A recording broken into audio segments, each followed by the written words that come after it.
Mic check one, mic check one, check, mic check one. Can you hear us out there, folks? Can you hear us? Mic check one.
Hello, everybody, and welcome to what is going to be an amazing 3 days of bourbon with my favorite organization, Bourbon Women, and I'm joined by one of the greatest bourbon women of all time, one of my best friends, Sarah Barnes. What is up, Sarah? How are you doing today? I'm doing well, Fred. We are super excited for this kickoff night. We cannot thank Minnick Media enough for producing and doing some live streaming for us.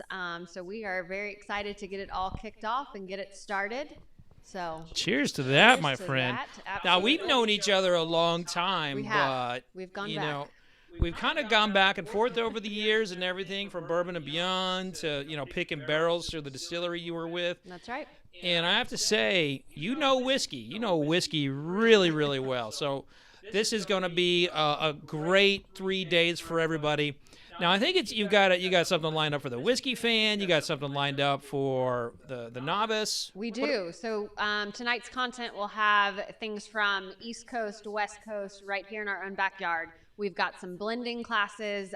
We've got some really cool content, some places you may have never heard of, and some really cool things. Hopefully everyone got their shopping list and gathered a few things. If not, at least you have a cocktail handy. So I think we've got some really good stuff. Man, this is going to be a great time. It's going to be a great time. And I'm really liking what I'm sipping here. What are you sipping? I have some Maker's Private Select that I found on these lovely shelves behind me. You know what? You got my Private Select from the Kentucky Derby Museum. I did. I got a little one of my contenders for my whiskey of the year, a little Bullet Blender Select. This stuff, God, it's so good. It's so money. Yep. I'm liking it. I'm excited. Hopefully you all have something wonderful in your glasses. We'd love to hear about it. Feel free to jump on the chat and let us know. As you're watching these videos, I'd love for you to think of some questions. We're going to do some live Q&A after they get rolling. So I think that'll be really great to kind of engage with some distillers, some mixologists, people that maybe you haven't had the chance to ask that very special question to. So keep those in mind as the videos are rolling. Everyone will tune in after the video to kind of do some of that live chat. But yeah. Are you ready to get this party started? Let's do it. We're going digital. Sip Summer Series. Sorry we are not all together in Louisville, but I hope you are comfy in your jammies, on your couch, on your back porch, in your pool. Hopefully you have a great evening. Kicking us off is our very own Bourbon Women President, Miss Kerri Richardson, with a special message for everybody.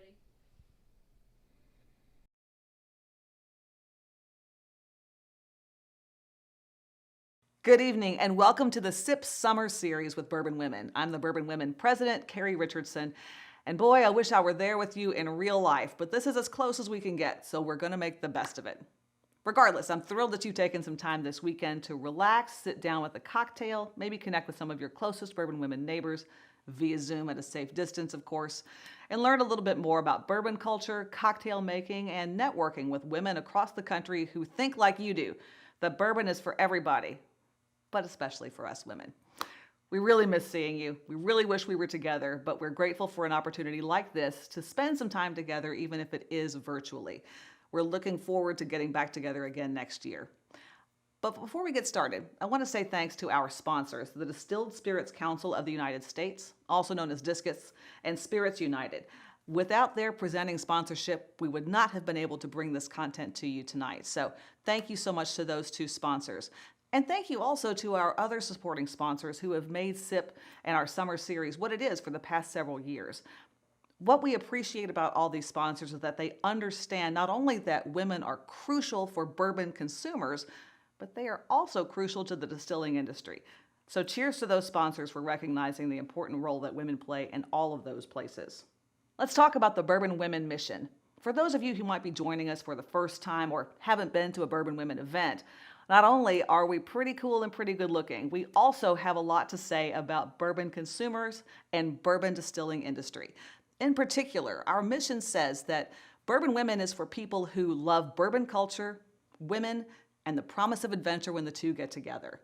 If that sounds like something that's right up your alley, I encourage you to visit bourbonwomen.org and sign up for a membership so you can take advantage of all the content and events that we offer throughout the year. Of course, it's not free. We appreciate the sponsorship work that we've had so far, but we also need your support. If you can go to bourbonwomen.org and make a donation, that will help us to continue creating the content that you've come to expect and love from Bourbon Women. There are 2 more programs I want to tell you about that are happening with Bourbon Women right now. First is the Amber Circle.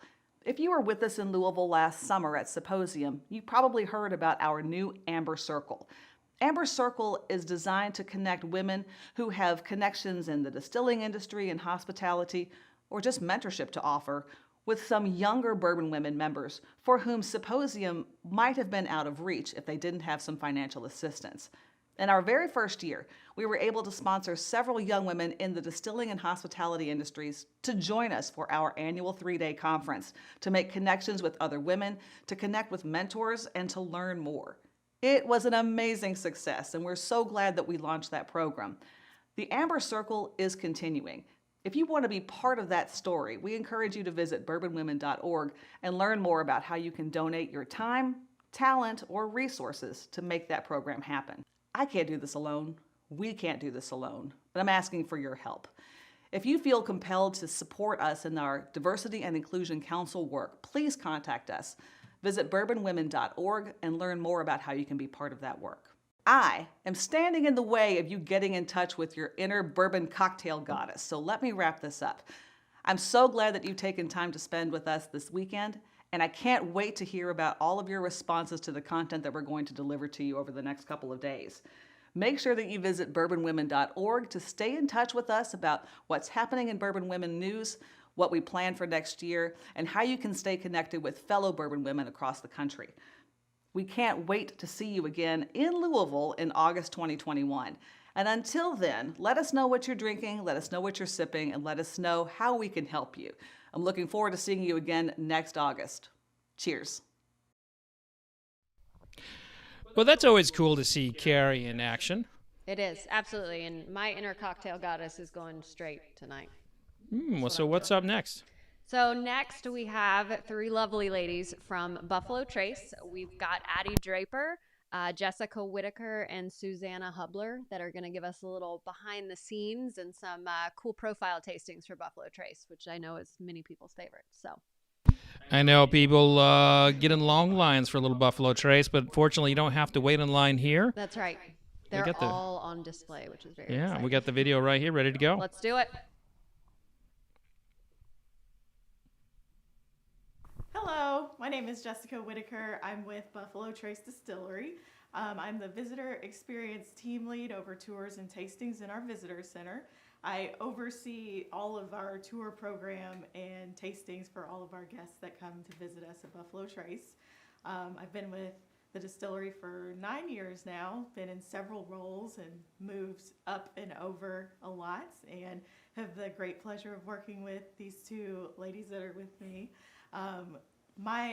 The tour program directly works with our single barrel selection program with Susannah over here. Yeah, so I work at Buffalo Trace, have been there for about 5 years. Currently my role is a single barrel select associate, so I pretty much handle all the on-site barrel selections that take place at the distillery. But when I first started, I actually started in the quality lab. I went to school at the University of Kentucky where I got my degree in chemistry, so I thought that was a good place to kind of start. And then from there, I realized I liked the marketing side of things a little bit more fun on that side. So I kind of transitioned over and been doing that role for the past about 2.5 years now. So a lot of what we do, people are coming from all over the United States to pick out barrels for either their bar, their restaurant, a little bit of just personal use, people who want a full barrel, throw a party or something like that. But a lot of what we do when they get to the distillery, we show them around. And then from there, we take them on tours. We do the barrel selection, which they help me with day in and day out, showing these people our beautiful property that we're on and everything that we do there. So our tour program consists of 6 different tours and a tasting that is fantastic. But we also have 44 tour guides and visitor experience associates on our tour side, and Addy is one of them. Hey everyone, I'm Addy. I've been at Buffalo Trace for a little bit over a year. I got my bachelor's in history at Eastern Kentucky University. So the history side of the distillery is kind of what my focus point has been, which is awesome since we actually created a kind of timeline bourbon for you guys to go through. So we'll talk a little bit about the history, and Susanna's actually going to go through some of the tasting notes. So to kind of dive right in, we're going to start in about 1773. So that's kind of when Willis and Hancock Lee and the McAfee brothers were kind of going around the Kentucky-Virginia territory. They were following the buffalo trails along the Kentucky River, and they came to the Leestown settlement. The Hancock and Willis Lee did. They founded the Leestown settlement in about 1775, and in about 1786, we had our first distillation here. That's when our first written distillation occurred. And so it's been a huge honor to have over 200 years of history at this distillery. In about 1992, a company outside of New Orleans, Sazerac, bought us, and they renamed us Buffalo Trace in 1999 to honor those buffaloes that kind of made the pathway for those early settlements. Yeah, so we're actually going to start with tasting Buffalo Trace, which I think is a great place to start. It is our flagship brand, so when you're tasting it, it encompasses all of what we like in bourbon. You get a lot of vanilla, a lot of the spicy notes, everything that makes bourbon as great as it is.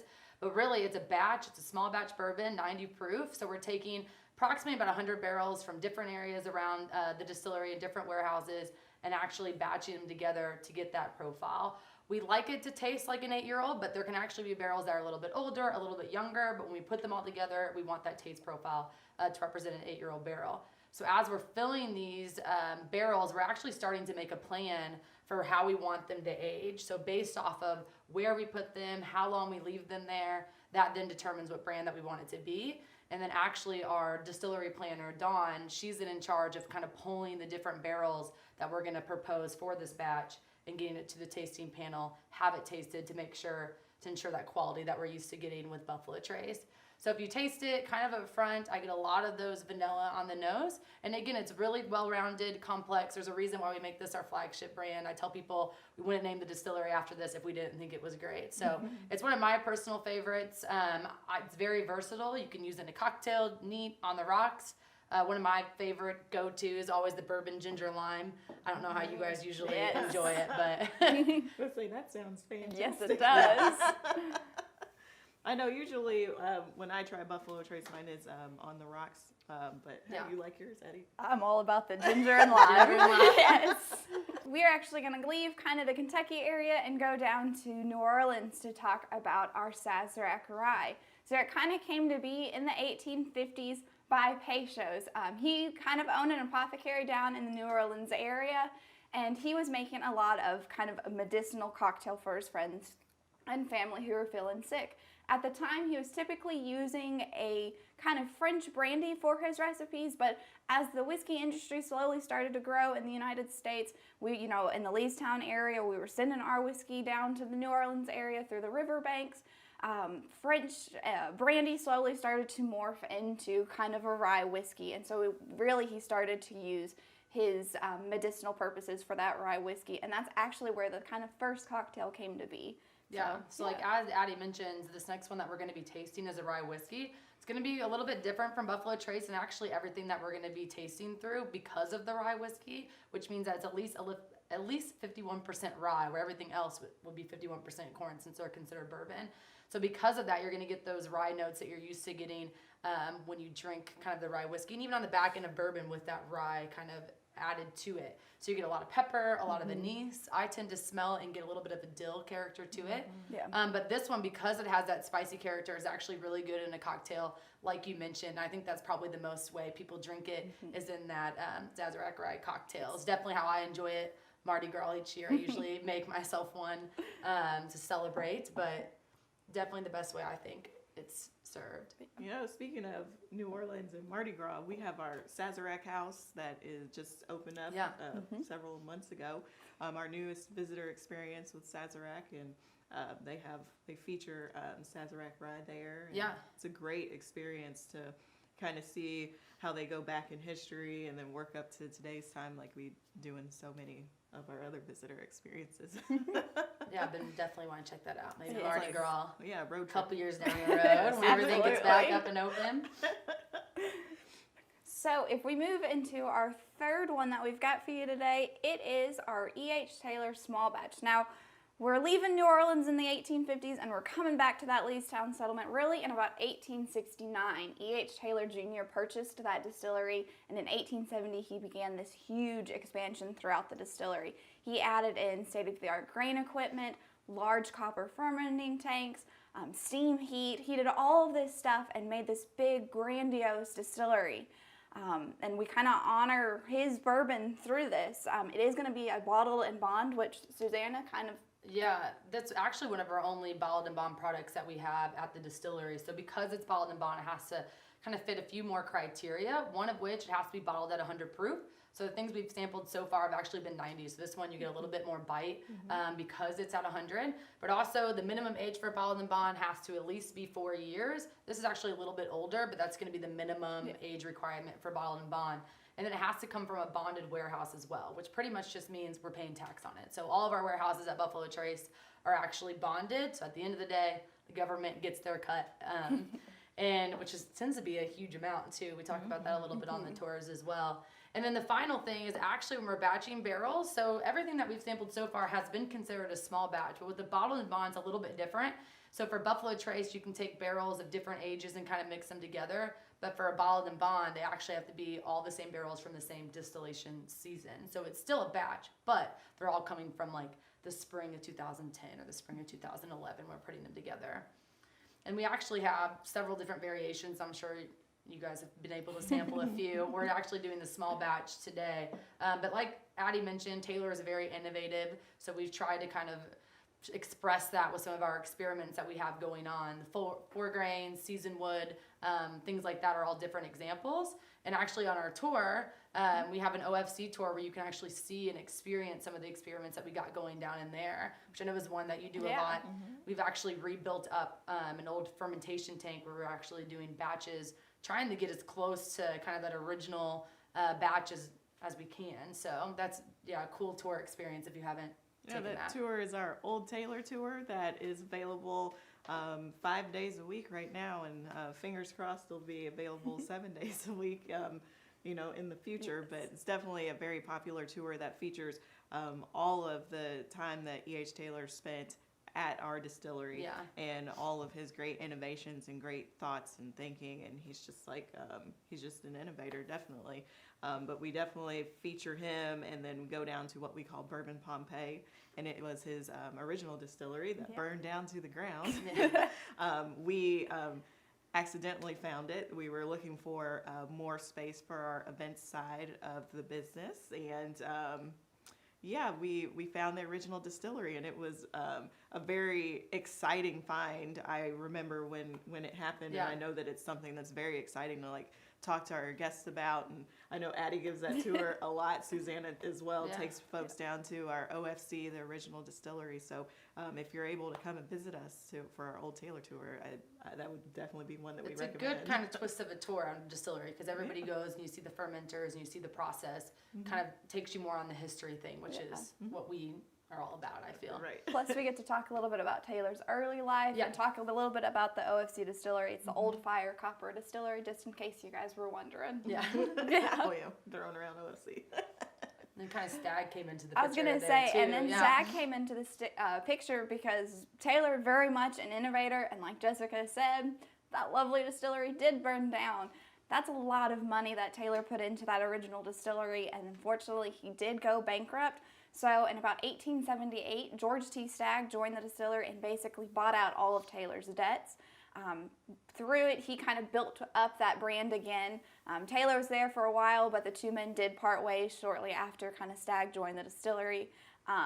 With the bourbons itself, and Susannah can talk more into it, the Taylor and Stagg line very much show the two men's personalities, kind of in my mind. You've got this Taylor of that 100 proof, and then Stagg's kind of all over. Yeah, and like the innovative side with Taylor, and then kind of the bold nature that you get with Stagg Jr., which I think is what they were doing with that brand.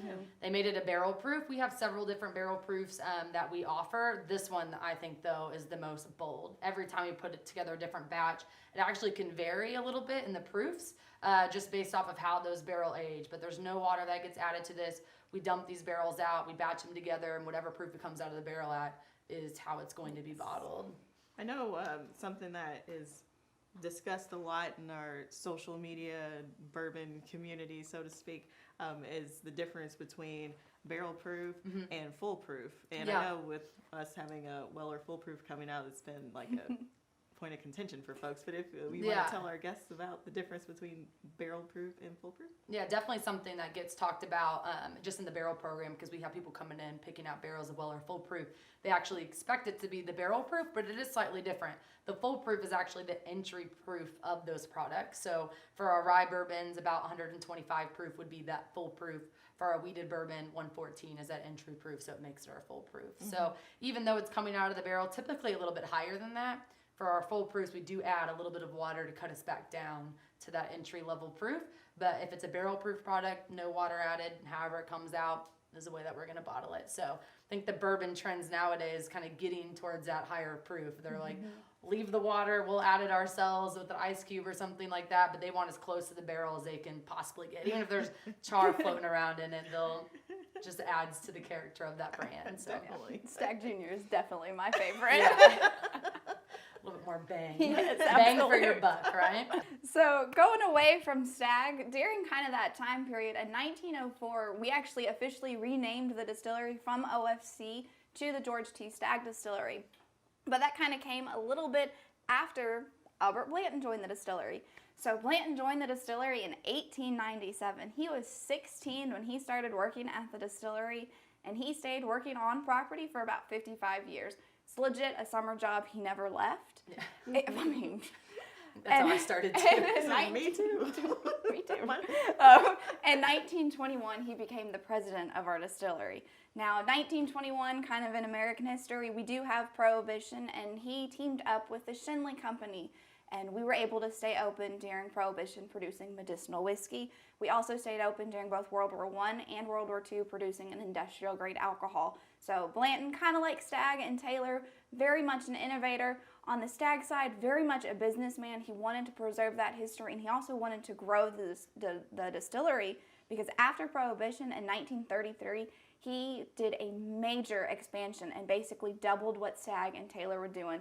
And then we kind of went into a time capsule in 1953, where a lot of our buildings on property, when you kind of come and see it, are kind of his original kind of post-Prohibition expansion. And that's really awesome, because Blanton is a fantastic innovator. The bourbon itself is super cool. It's kind of an adult Easter egg hunt today. Exactly, Yeah. trying to find these things. I think we probably get more phone calls for Blantons Definitely. than anything else. So it's definitely hard to find. I think people definitely like the way the bottle looks. It's kind of a absolutely. collector item, and with the corks and everything like that. But I think what actually makes it so popular is the fact that it's a single barrel. With single barrel, the beauties of them is that every time you get a different barrel, it could taste slightly different from one that you had before. So everybody's out there looking for something unique, and every time you open a bottle of Blanton's, it's going to be unique. They're all bottled in our warehouse age, so for the most part, same aging location, roughly, the same age. Doesn't have an age statement, but we like to keep it kind of within a taste profile. So really the difference that you're tasting is just barrel by barrel, and how much those barrels can vary just based off of the stave combination, the trees that we're putting into that different barrel, the slightly different char levels you get just from a natural process. So every time you crack open a bottle, again, you're getting something completely unique each time. So I think that is why people like it. And the barrels are going actually through a lot of extra care. Every barrel that we sell as Blantons have actually had to be tasted by the tasting panel. So it's about 25 members of the panel, both male and female, old, young. We're really trying to encompass the people that are drinking our product, making sure that every barrel we sell, that's up to par. And then with that, they get hand bottled too, kind of on our hand bottling line. So a lot of care goes into it. I know that's one of the coolest parts of the tour, is actually getting to go through the bottling line and seeing them hand apply these labels and the wax and all of that. I think historically too, and Addy, you can probably mention this a little bit, but aren't females known kind of for their palates? And So historically, there have been more females on the tasting panels than males, and same with on the bottling lines. Typically, women were recruited to join the bottling lines. They had a little bit more nimble fingers and a little bit more attention to detail to put those labels on. And then I believe still today in our Blantons, where the labels are handwritten, a couple of our female distillery workers are the ones who hand label those as well. So it's a really interesting kind of game for us. The distillery kind of throughout has had a lot of female workers even before kind of the world wars where a lot of more women went into the industries. Yep. We were already kind of doing that, so right on. Going into our kind of final bourbon today, it is Eagle Rare. So we acquired Eagle Rare in 2001. We basically kind of got the recipe. And Eagle Rare is a super cool bourbon. It's kind of one of those that really starts to encompass Buffalo Trace today. So today we are still expanding. You know, we've got the Taylor expansion, you've got your Stagg expansion, Blanton's post-prohibition, and now we've got kind of the Harlan Wheatley, who's our master distiller today, expansion. And we are in a $1.2 billion expansion. And Eagle Rare really kind of kicks that off because in the 90s, really kind of brought in a renaissance of bourbon. And then the 2000s was a boom. We are in the biggest bourbon boom ever, which is why bourbon industry is growing. We're growing substantially. Our visitor center grew. We are giant now. So Eagle Rare really kind of brings that all together. Yeah, and it's kind of a great spot to wrap up because it is a 10-year-old bourbon. Not any of these bourbons we tasted today, none of them have age statements but that one. So it means every barrel going into that batch is going to at least be 10 years old. So if we look back on the last 10 years at the distillery, and there's been so much going on, and now looking forward kind of with all of our expansion, it's just seems like it's never ending. I don't think that boom is ever going to go. But 10 years in a barrel, like we started with Buffalo Trace, we're actually the same recipe. We're just a little over 2 years older with the Eagle Rare here. So you get more of the notes that you would find from the barrel. So a lot more oak, a little bit more dryness. But really, it's a really delicate bourbon that's smooth throughout. A lot of people's favorite. I think it's one of the best products that we make, especially for the price and the still pretty good availability of it. So you can, definitely. you can find that one. All the products that we've tasted today, we do sell Buffalo Trace very regularly in the visitor center, Eagle Rare as well. We also sell E.H. Taylor small batch and Blanton's when they are available. They are hot commodities when we do have them. And folks do come from all over when we do have Blanton's to do tours, to just buy bottles, whatever. Because just like Addy said, we've expanded exceptionally, like especially in the visitor center. We've, you know, we're 3,500 square feet additional, and that's a lot in the gift shop too. So the gift shop has expanded, so we, you know, can actually social distance with our guests. Worked out pretty nicely for Yes, them, it right? did. It all happens. But we do have an expanded gift shop with a lot of cool stuff in it, not just product, but, you know, shirts and mementos and those things like that. We also have expanded our event space as well. So our event space upstairs in our Giants of Bourbon room will seat several people. But anyway, it is a great space, and we have great new tasting rooms. Our tasting experiences have been off the charts fantastic since folks have known us before, you know, before all this opened. Yeah, definitely. What's cool with our tasting rooms is kind of how we followed a progression of a timeline. Our tasting rooms do the same. So each room's going to be unique to a certain date, and we'll have kind of pictures in there that our archive team have kind of put together for us. And so while you're tasting, you'll also get to kind of go through some of that history. We also have these huge Giants of Bourbon pictures that kind of go through. And it's super cool. It is definitely. It's a lot of room to move around. And that is something that we definitely can all space out. We needed it before, but we definitely need it now. Exactly. So, well, I guess this is a good place to wrap it up. Yeah. But I just we want to say thank you for having us and listening to us. And definitely come back and visit. I think we are offering too a discount code for. We are. We have a discount code for the Bourbon Women, and it's Whiskey Women BT, and it's WHISKYWMNBT. And some more. I'm just kidding. No, that's it. That is good for free shipping on any purchase in our online gift shop of over $50. And our online gift shop should be gift shop at buffalotrace.com. Yep. So thank you all. We appreciate you. Yeah. And thank you for having us. Bye. Bye. We had so much fun in the studio. The girls did a wonderful job as you could tell, we had a few laughs. It was amazing to hear the stories. If you've never been to Buffalo Trace, I would definitely recommend seeing their new expansion and the new things they've done in the gift shop. But I am going to have Fred pipe the girls in because we've got some really great questions coming through. So, hi, ladies. Hello. Hey. Welcome, welcome. Thank you. Well, it's great to see you guys again, and thank you so much. Your video was amazing. I'm sure, like everyone else, as many times as I've been out there, I learned something new every single time. So I have a couple of questions. Mandy Newman wants to know, how do we get our hands on some of the elusive Wellers? I'm sure you haven't gotten that question before. Yeah, that's a great Jessica question. Yeah. It is, just because she made a Facebook post today of all of her Weller bottles. So I'm wondering the same thing. Exactly. Because it's just as hard for us to find as it is for you all out there, which we know it can be a struggle sometimes. But I don't know, Jessica, how did you get your hands on some of those? Yeah, who you friends with? Well, I will say, to get your hands on some Weller, it is great to make relationships with your local liquor store owners. Get on wait lists with them, chat with them, go in there and not just go in there and say, "Where's the Weller?" That sort of thing. So also, we have a really great consumer affairs team that if you give them a call or email them, they'll be able to try to help you or point you in the right direction so that you can find Weller as well. I will say that my collection is from years of an accumulation, not of just like a week or anything, but you got to stay with it. Yeah. I think being part of bourbon groups like you all are in is a good way to just get connections with people who may have these bottles or know where to get them, just kind of widening your network. Absolutely. Absolutely.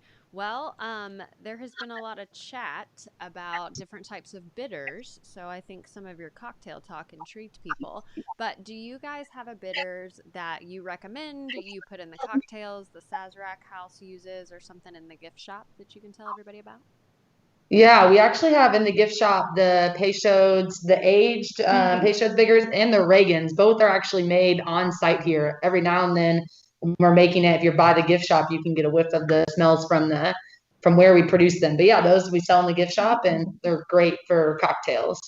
Awesome. So everyone in the chat, you can use that Bourbon Women code. Yes. That was on the bottom of your screen, and then add some more things to your cart. Probably get some free shipping. One other question we have was a Jackie Williamson. She wants to know if there's any insight on some experimental products coming out in 2021. Always. Yeah, the thing about our experiments, I mean, I think right now, how many barrels do we have kind of aging for experiments? What, like 30,000? Yeah, somewhere in the thousands. Yeah. And what we've started to do now, since we have quite a bit of them aging, is we can kind of funnel them into different kind of brand releases. So the E.H. Taylor is a great kind of example of that. So we had the 4-grain a few years back. That started as an experiment, and then we were able to release it as a brand. So I would say any of those E.H. Taylor kind of annual releases are technically kind of experiments. And then with that, the Charter Oak brand that we have, we've done different kind of oak releases. I think we can expect to see those continue through 2021. And the experimental collection is kind of hit or miss. I think we had a release this past year, but it's really just when we have barrels of age and able to release, then we bring them out there. But always pretty limited because we never know how the experiments are going to turn out. So we don't want to put too many barrels away without knowing, but Absolutely. And I've got one more from 88 Cass. He, I guess, is in the Midwest, or she, wants to know about distribution. Things are a little hard to get out there, and is there somewhere you can direct him, or do you have something on your website? Any insight for some hunting of Buffalo Trace out there?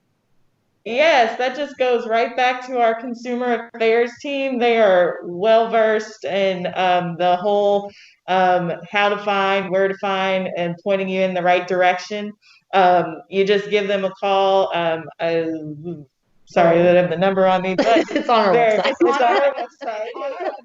But you can email them at info@buffalotrace.com and just let them know like where you're from, what you're looking for, and they'll give you the most up-to-date information that they have based on, analysis and, past distribution and all that good stuff. So it's not guaranteed, but they are the best bet in finding the brands that you're interested in. But if you want to do it more locally, you can always go to whatever kind of liquor store you hit up the most and kind of ask them, hey, what is your distribution schedule like? And they could say, well, we get a lot of stuff maybe on a Wednesday or a Thursday. Yeah. And then you can kind of keep maybe repeating and going there and seeing on a Thursday or Wednesday or whatever day something special coming in. Yep. Make sure you're that friendly face. Always be friends with the liquor store. That's right. Yes. Those are some of the best relationships you can build. Yeah. And then I have a couple more questions. So a lot of people are talking about your expansion, which I think I was out there literally the day you guys opened back up to the public to do a tour. Yeah. I was apparently missing it. So we saw the amazing, huge, photos on the wall. We saw the cool tasting rooms that are done by, different time periods. It was incredible. It was a wonderful job social distancing, and everybody was so excited to be there. So what is y'all's favorite part of the expansion? Do you each have one? Are you more excited about other things coming? Kind of what you're excited to see out on the property. I think for me, it's all the new warehouses we're building, especially like in the barrel program. There's way more people who want barrels than we have available to sell that way. So I would love for 5-10 years down the road for anybody who reaches out wanting to barrel to be able to say yes. I say no too many times. So when I look up on the hill and see all those new warehouses building, it gives me hope for the future that we'll be able to say yes more often. So yeah, definitely the warehouses for me. Ooh. I don't know, because I like a lot of things that's happening. I think mine, I guess, is what's kind of going on now with the still house. Kind of seeing how that's all going to come together and see how it looks with the original and kind of the building structure with it all. I think that'll be pretty cool. My favorite thing or most excited part of our expansion is seeing that we are expanding, like all of our still house, we have warehouses, all this good stuff, but that just means that we're also expanding space for our visitor center and our event space so we can welcome more people back. Eventually, social distancing, but now we can definitely social distance, but just having more and more experiences. I'm really excited about several new tour experiences that we're bound to have here in 2021 and 2022. So that's really, really exciting and just kind of can't wait. So that means you guys keep drinking our bourbon because we really want to keep expanding. Yeah, eventually we'll have enough to go around. And just one more thing to note too that I think is actually really cool is we're doing all this expansion inside a lot of the original buildings. So one of the mottos of our distillery is kind of honor tradition, embrace change. And I think all the expansion that we're doing really hits on that really well. Yeah. Absolutely. I mean, for me, when I went out there, just, it's amazing to see what all is happening, what you guys are doing, what is going on when it feels like life kind of slowed down for a little bit. So I think it's amazing. I think everyone should try and get out there, see all the new rooms, do a new tasting. Maybe you'll be lucky enough to have a Blanton's and Eagle Rare day. Maybe. You never know. But I just want to thank you, ladies. We had so much fun in the studio with you guys. I think that you have such a cool story, such a cool history, and I love everything that each of you brings to the table. So thank you for being a part of this and being a supporter of Bourbon Women for so long. Well, thank you for having us. Yeah. Thank you for having us. Yes, thank you. Absolutely. All right, ladies. Well, I'm going to let you go, and we are going to move on. But you guys be safe. Have a great rest of your week. All right. Thank you. Thank you all. Bye-bye. Bye. All right. So I cannot thank Addy and Jessica and Susannah enough. Like I said, we had a blast a couple weeks ago in the studio. And if you get a chance, make sure to use that promo code. It's good for the weekend. So you can do a little online shopping. Bourbon Women also has a promo code, so it is SIP Summer, so SIPSUMMER, and that will get you a discount through the weekend as well. So you're on the couch, you've got a cocktail, let's do some shopping. And next up, we have someone who I feel like has been a Bourbon Women with us for very many years, Mr. Brent Elliott of Four Roses. So we're going to watch their segment, and then he's going to tune in to do a chat with us. So hope you enjoy. Hello, Bourbon Women. Thanks for joining me here today.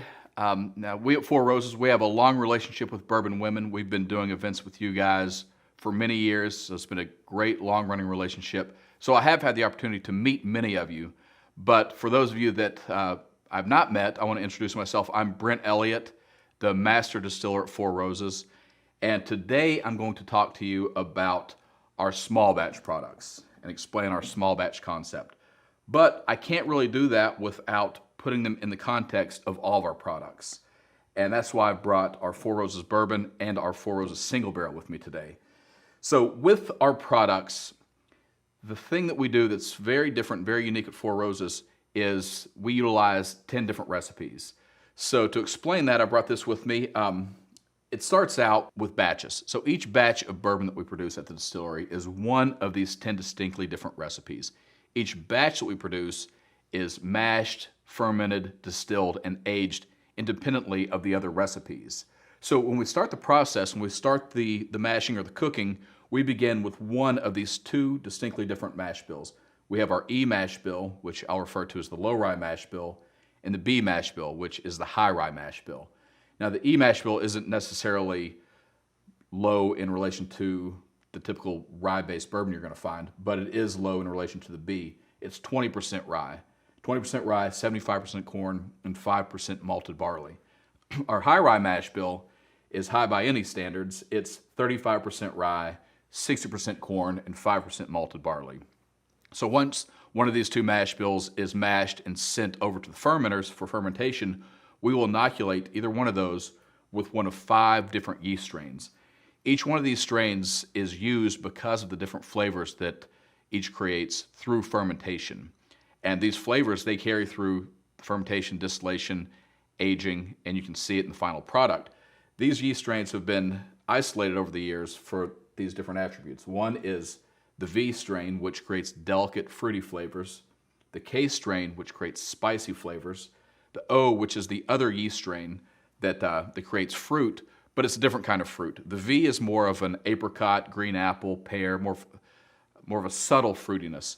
The O is a little bit bolder. It's richer fruit. It gives me the impression of ripe red fruits. Red apple, maraschino cherry, just a general richer fruitiness. The Q yeast strain creates floral and sometimes candied flavors and aromas. And the F yeast strain is very unique. It creates herbal and minty, spearminty type flavors. So with the 5 yeast strains, 2 mash bills, that's how we arrive at the 10 different recipes. So each of these recipes is aged independently in barrels, and when it comes time to be used, any one of these batches to be used for one of our products, we pull them out and use them in different combinations to create the different flavor profiles that you'll find in any of these products. For example, the Four Roses Bourbon, this uses up to 10 recipes. Four Roses Small Batch uses 4 recipes, always the same 4. Small Batch Select is 6 recipes. And Single Barrel, the 100 proof single barrel, is always 1 recipe. Now we also have the private selection single barrels, which are bottled at barrel strength and non-chill filter that we offer to retailers.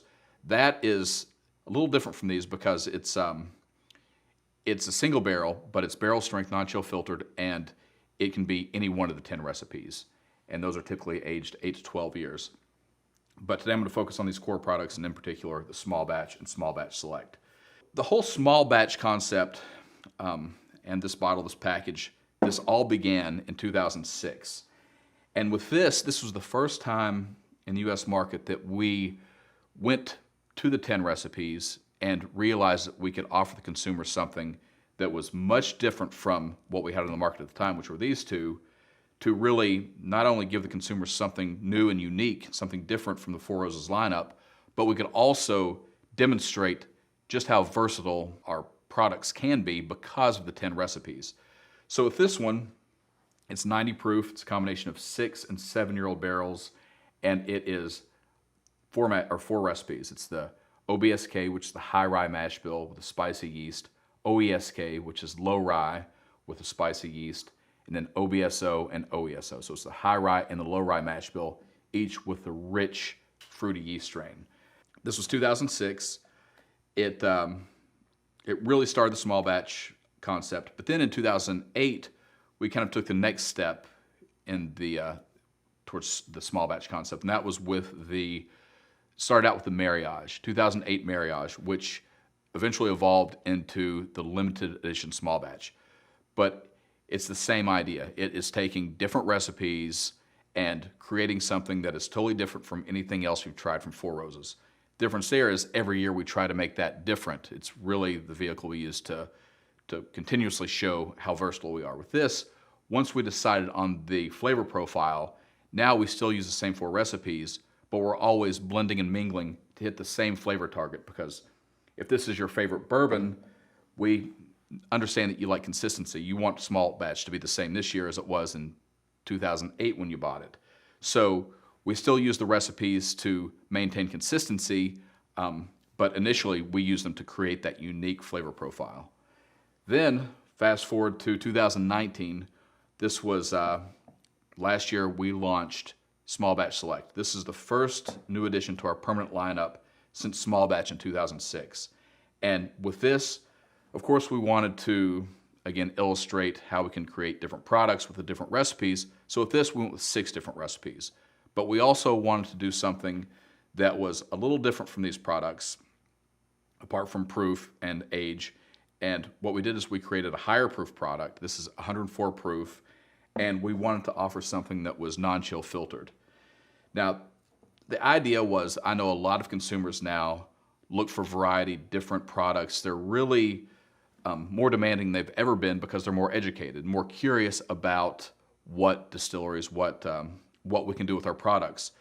So with our limited editions and with our private selections, anyone can go and find a non-chill filtered, higher proof barrel strength Four Roses product if they're lucky. But these products aren't available everywhere. The limited edition small batch, we do 14,000 bottles at most every year. And the private selections, we only do about 55 barrels of those a month. And those go to retailers all over the country. So while they're out there, they're not easy to find. They're not accessible to everyone year round. That was the idea behind the Small Batch Select, was to offer a product that was not only on the platform of small batch, but also something a little different from the others, just to give that to the consumers. And so at 104 proof, non-chill filtered, it isn't in all states yet. We were in 5 states last year, and then we're adding 14 this year. And then within the next 2 years, this will be available everywhere. So the 6 recipes used in this one are OBSV, OESV, so that's the high rye mash bill, low rye mash bill with the delicate and fruity yeast, the K yeast, both mash bills, and the F yeast. So that's the delicate fruit, the spicy, and the F, the herbal, kind of minty yeast strain. So let's go ahead and start tasting these. This is, I think I mentioned 90 proof, 6 and 7 years old. Immediately I get on the nose and on the palate that fruit. The OE strain is only 30% of the total formula here, but because it is such unique and such a rich fruit, it really comes through as, to me, the defining characteristic on this. But when you taste it, you get the balance of the spice, both from the K yeast and the B mash bill, so you get the rye, which is kind of a unique spice to me. It's, when I try to describe rye spice, it just comes out as, if you don't know rye, you don't know what that exact spice is. But the K yeast strain really creates spices that people are more familiar with. I think you get some of the nutmeg, cinnamon, allspice, those types of spices. So it's a nice balance between that and the fruit from the O yeast strain. And when I mentioned this is a combination of 6 and 7-year-old barrels. So it is 4 recipes, but when we pull different batches and evaluate them to create the test blends to make sure this is consistent. For each one of those recipes, there typically is going to be 2 different batches that are going to be utilized. And one batch is a 6-year batch and the second is a 7-year batch. So for every recipe in this, there typically is going to be a 6-year component and a 7-year component. So with the small batch concept, the small batch platform, we really go to great lengths to select the batches that are best going to exemplify the yeast strains, the mash bills, and ultimately work with those other recipes to create the final flavor profile that you expect in either one of these products. So small batch select, it's 104 proof, non-chill filtered, and immediately I get, it's a little more robust, a little, I don't want to say alcohol because I'm not really smelling any alcohol, but it's the flavors are more concentrated and they're very different from this. I immediately get the F yeast strain comes through, a little bit of the V. It's way different than any of these other products. And a lot of this in the formulations that I've done with the limited editions and just tinkering with different combinations, I've learned that the F and the V really work in a unique way together. That rich spearminty flavor and aroma and that delicate fruit, when they come together, they create something that's really unique and really interesting. And it's interesting too that both of those yeast strains, when I'm doing test blends for maybe the limited editions or when I was doing this product, it's the F and the V really have some of the longer finishes of our different recipes. So those are sort of the tools that I'll go to if I'm looking to increase the finish on a test blend or on a formula. And the F in particular, that's one that is very useful in defining the flavor characteristics of a product. So with this, the F and the V contribute to a very long finish, and they contribute to create a very unique flavor profile in this one.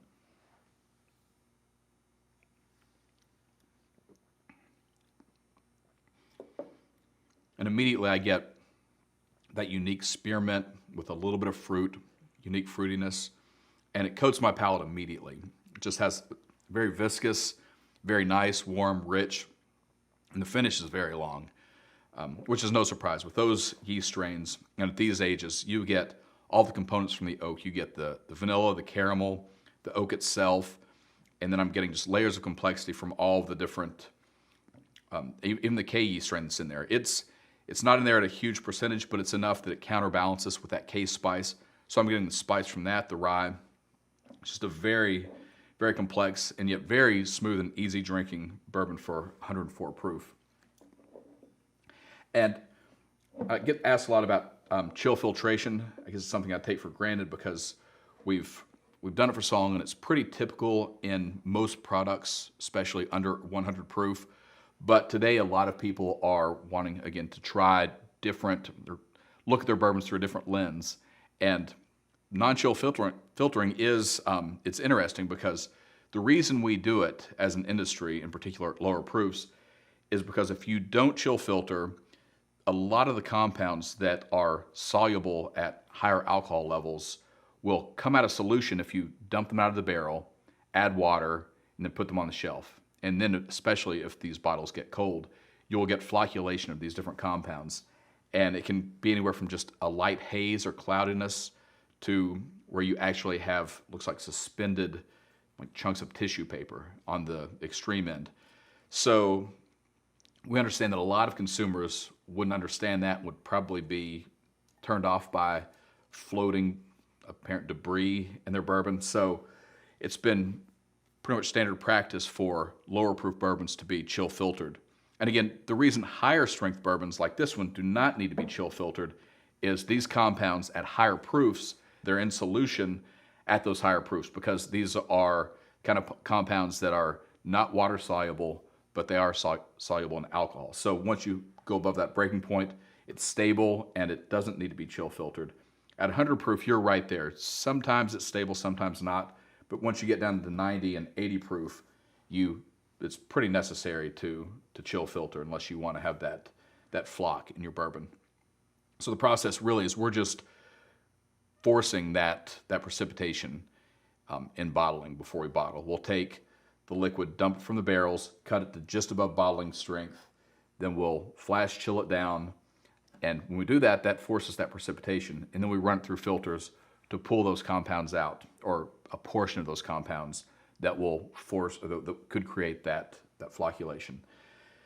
So non-chill filtered, and it does, you can see a difference. It is a higher proof, but it is a little bit darker, and that's a function of being non-chill filtered. But again, it's just very rich, very rounded, very nice bourbon.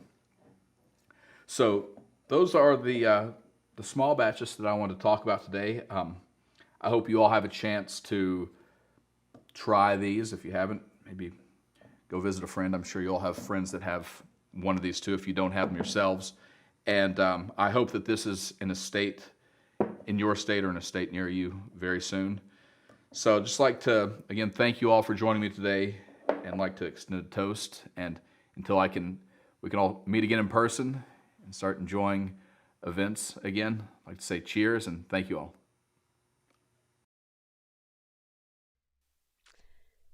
Brent, thank you so much. That was wonderful. As he mentioned, Bourbon Women and Four Roses have had a very long relationship. We do our annual sip-in shops in the fall with them. They've been great partners. We've done some single barrels, which always turn out so delicious. Their hospitality has always been wonderful. So I have got Mr. Elliott himself ready to join us. Hello, sir. Well, hello. How are you? I'm doing well. How are you? Doing great. Thank you. Absolutely. Well, thank you for such a wonderful video. It was a great insight. I am with you on the chill filtration. So I was glad you kind of got into that, because I think more people need to hear about that for sure. But we have a couple of questions. So I've got Catherine Lane wants to know what your favorite single barrel recipe is. I get asked that a lot, and I always feel like my answer is kind of a cop-out. But the truth is, they're all just so different that it's hard to, at any given time, say what my absolute favorite is. I would say, depending on the batches, my own personal mood or my preference that day, it changes. But I will say that, recently, the OESVs that have come through the private barrel program have probably been my favorite. I try to get free occasionally and go down and participate in barrel selections with retailers. And that's kind of how I gauge it. Because that's really, you would think that I'm evaluating these all the time, but I kind of evaluate them batch by batch, and then they go through to the program. And I never have the opportunity to look at them all side by side unless I'm doing those barrel selections. So I really enjoy those, because it is kind of a way for me to step back and look at everything at once. And again, it changes from batch to batch, year to year. But I will say the last 2 years, more often than not, I'm picking the OESV. I completely agree, actually. So I was thinking about the Four Roses barrel picks, the single barrels we've had over the years, and every single recipe is so different. Every single one, and I find myself grabbing that bottle based on what mood I'm in or what I've had for dinner that night, or if I'm gonna have something chocolate after. And I know a lot of our viewers are talking about food pairings, so they want to know if you have any insight on which ones pair best with chocolate, which ones with nuts. I know you went into every single one of the yeast strains in the recipes, but I think they're really excited about kind of laying those barrel picks out over the years and kind of pairing them up with things. Okay, I'll do my best with that. Most times I have my bourbon before dinner or after dinner, but I will pair occasionally. But I keep it somewhat simple. I know for a fact I like OBSV with red meat. That seems to work very well. Actually, with any meats, I tend to go for the single barrel. But chocolate, I haven't experimented with that. But just from what I know, I would like to try and maybe a Q, OBSQ or OESQ with chocolate. Or maybe an O, one that has more of that candied, fruity flavor, to kind of see how that works with chocolate. Or even the F. That might be very interesting too, with the clove-like minty flavors. I was going to say that mint might kind of be nice after dinner. that could work. And nuts, I'm going to just throw this out there. If I had to to throw one out, I would say K. Let's go with OBSK. Let's go high rye with the super spicy yeast. I get that. Maybe a nice almond, roasted pecan. Yeah, let's see how that works. Yeah. I like it. And then we've got a comment from Gail Hobbs, and she said the OBS and sneak peeks sell like electric, and your time and knowledge is always appreciated. So she is shouting you out from that. Well, thank you. I also have Base Vol, who has a question about when Four Roses expansion is going to be complete. Okay, that's a good question. It actually was officially complete last year.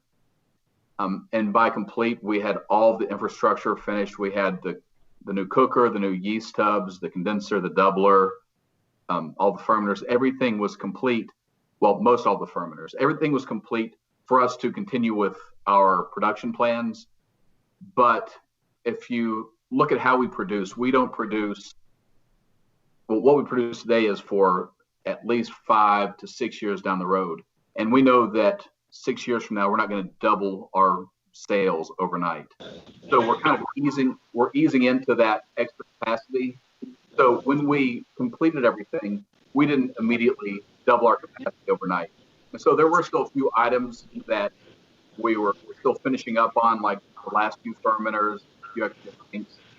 But that's not hindering our expansion, our increased production. Awesome. So essentially, it is complete. Everything that is, the whole reason we expanded was just to meet the demand in 5, 6, 7, 8 years, and we've achieved that. We started with the extra production back at startup in 2009, actually 2018, but it was absolutely complete, or totally complete last year. Okay, well, good to know.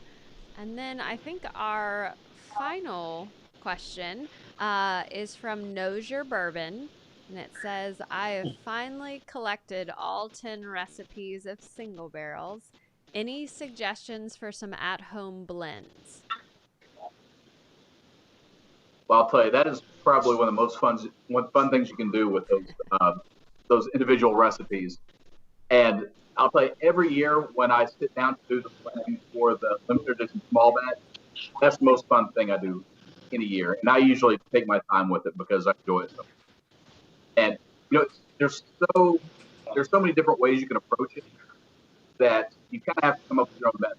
And my method is try to find batches, either one or maybe 2 batches that work together very well to kind of create a nice, or very mellow, very elegant bourbon that isn't fruity, overly spicy. It's kind of like the mellow base that you can build on. That's usually where I start.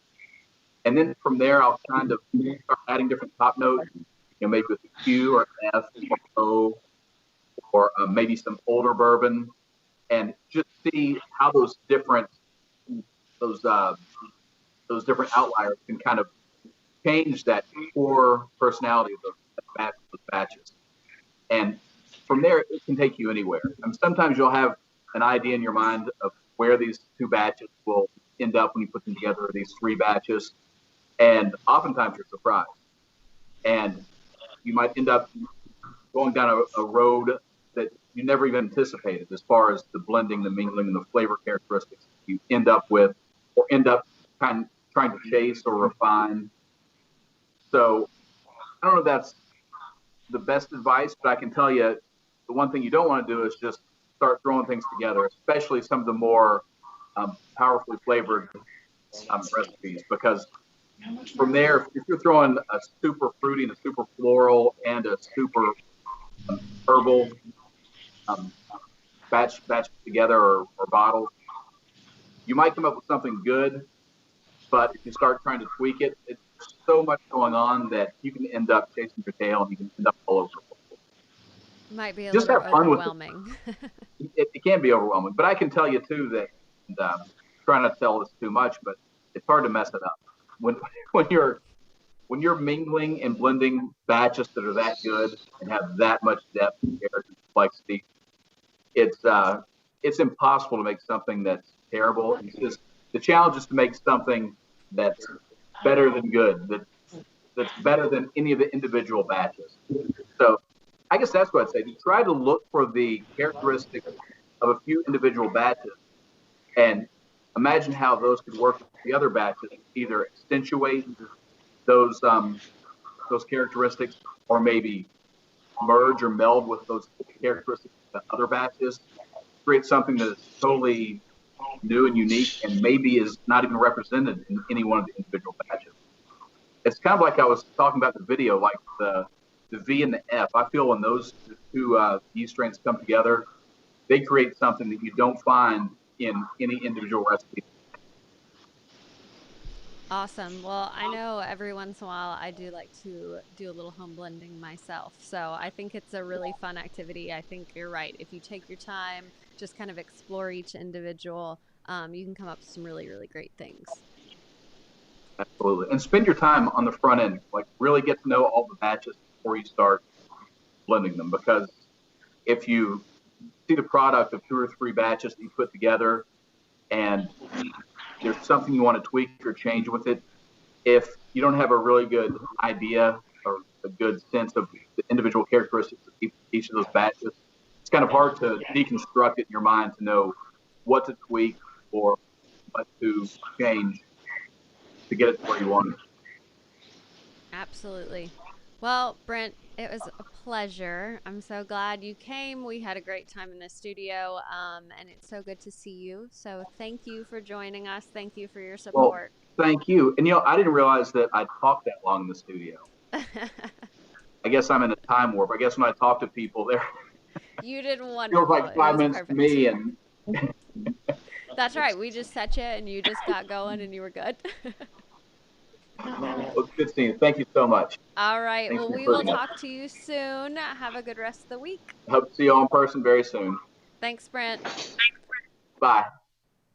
All right, guys. So next up, we are taking a little trip out west. So we have Distillery 291. I have Michael Myers, Philip Rawleigh, and Kande Warf. So we are going to get started with them to find out about Rugged, Refined, and Rebellious, the story of 291.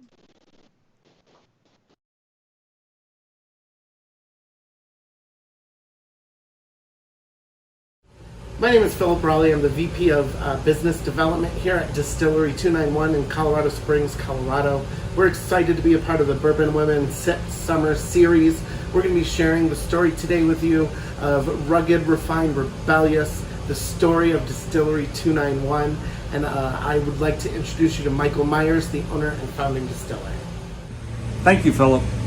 I am Michael Myers, CEO and founding distiller of Distillery 291. I started Distillery 291 in the year 2011. I was a fashion beauty photographer in New York when 9/11 happened. 9/11 changed my life. I lived 3 blocks from the World Trade Center with my family. We couldn't get back into our apartment, so we came to Colorado where my wife's parents lived. I commuted back and forth to New York for my photography career. On one commute from a Vanity Fair shoot in 2010, I read an article about the creator of Hendrick's Gin and Sailor Jerry. I thought I could brand a whiskey, so I set out to figure it out. I'd never brewed beer or distilled in my life. I had a friend, Mike Bristol of Bristol Brewing Company, that I went to talk to, and he told me he didn't know how to distill, but he can brew beer, so he gave me a few pointers. He said, get your license and I'll try and help. I started in 300 square feet, about 2 doors down. I could make 60 gallons a month in that space. And I won 2 major awards in that space. Jim Murray's Whiskey Bible, I earned for my barrel number 2 of my rye whiskey, 94 points, which is liquid gold. And for Bad Guy, 291 Bad Guy Bourbon, I won 95.5 points in 2013. I moved into the space that I'm in now in 2013, and it's 7,500 square feet. I'll show you around a little bit in a few minutes. But I'm standing in my taste room, and behind me is a photogravure. A photogravure is a flat copper plate that you chemically etch an image into. You ink the plate, you put a piece of paper with the plate, run it through a press, and you get an inked photograph. So that's an inked photograph. The reason I'm talking about that is my original still that's over to my left, and we'll look at it in a little bit, is made out of photogravure plates. So when I started the distillery, I needed a still, and the still at Vendome was like $50,000. I'd never made whiskey in my life. I can't spend that money on that. So I decided, I'm from Georgia, they make it in the woods in Georgia, can't be that hard, and so I set out to build my own still. And I needed copper. So I knew I had these copper plates from the photogravures I had. I have about 7 of them. And I took them, water jet cut them, rolled them, meaning bent the metal, had someone TIG weld them together, and build my first still. It's a 45-gallon still, pot still. And all my whiskey runs across that still today. So off that still, I made my whiskey, a 291 Colorado whiskey. I really set out to make a Colorado whiskey, a Western whiskey. When I grew up in Atlanta area, I watched TBS and watched a lot of Western movies. I grew up around Tennessee walking horses, and we raised them and showed them, but I was the only Western saddle in the barn because I loved the West. And so when I started Distillery 291, I set out to make a Western whiskey. And that's apparent in everything about my whiskey, from the cage to the label looking like leather. The label is also letterpressed. The cork, I wanted a cork that would, a natural cork that would pop when you opened it. And so I just wanted it to be Western. I wanted it to be, in a Western movie, cowboy comes up to the bar and says, "Give me a whiskey," and that bartender puts down 291. So what makes 291 a Colorado whiskey? Big, bold, beautiful, rugged, refined, rebellious is what I went after. My whiskey has a big mouthfeel to it. It's unapologetic. I used rye malt as my second grain for my bourbon. My original Colorado whiskey is a rye whiskey. I liked the spiciness of the rye and thought that it added the ruggedness to my whiskey for a Western Colorado whiskey. So I started out with a rye whiskey. My favorite whiskey before I made whiskey was Thomas Handy, a rye whiskey from Buffalo Trace. So I wanted to make a rye, and I thought it would be big, bold, and beautiful like the state of Colorado. So we're in our tasting room, we're opening up, so we are going to move back to the back, and I'm going to tell you more about 291 Colorado whiskey. Hi, so we're back in our mill room, and what's interesting about our mill room, I'm trying to get you so you can see it, it's a hammer mill, and it actually is made 40 miles south of us in Canyon City. So it's Colorado made. It works beautifully. We also have our grain here, which our corn back there in the yellow bags comes from Colorado. It is root shoot out of Loveland, Colorado. And then malt rye. Our malt rye right now is German malt, Weyermann. We also use some malt rye from root shoot, Colorado, but they're new to malting rye in Colorado. And so we're not totally sure about the flavor profile for our bourbon and our rye at the moment. So now we're going to move on. I'm going to show you a little bit of the process. I'm going to show you the corn cooker and the stripping still, and then we'll move to my original still and the still that we use for whiskey making right now for our finished still. So walk with me.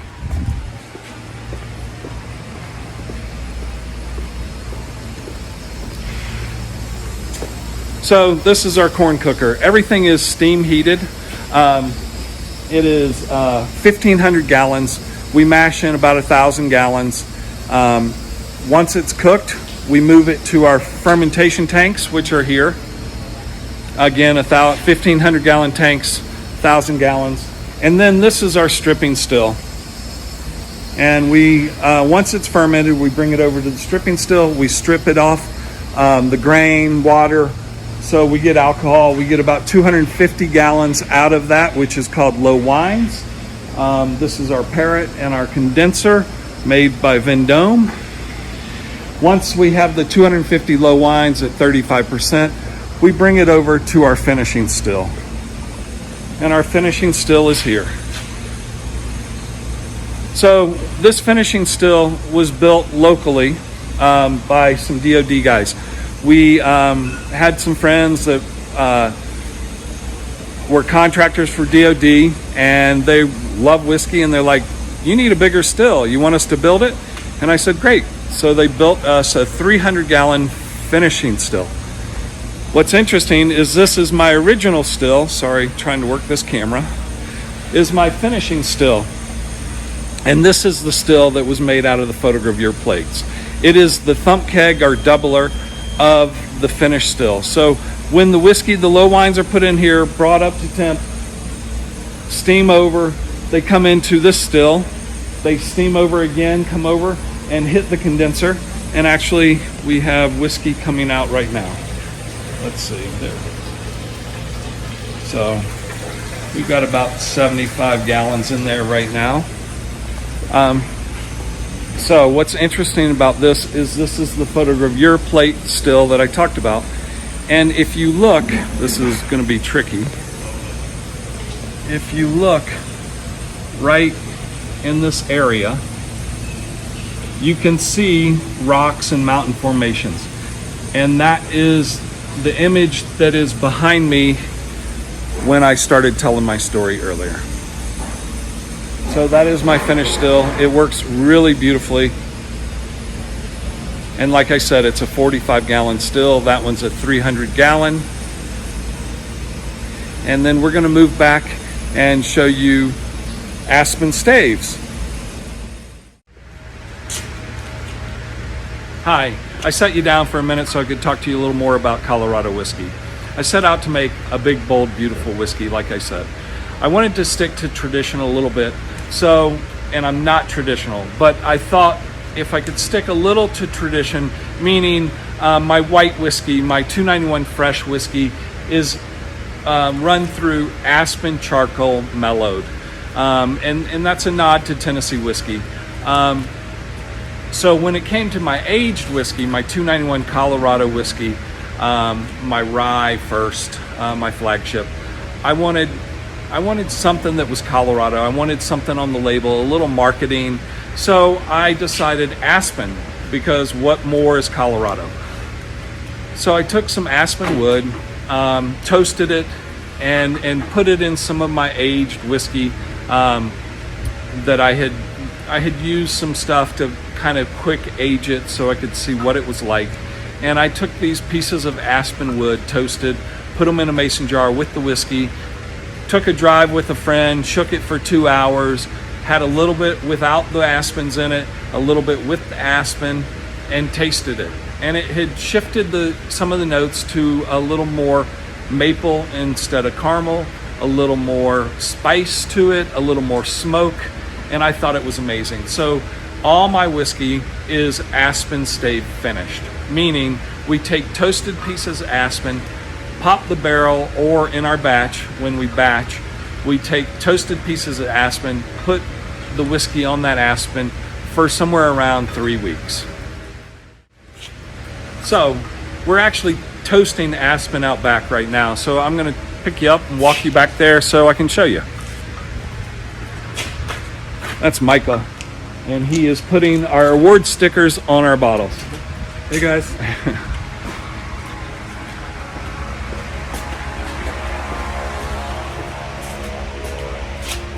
So we're in the back of the distillery. Boy, Eric Jett's got it going on. Eric's my distiller of 291, and he is toasting aspen.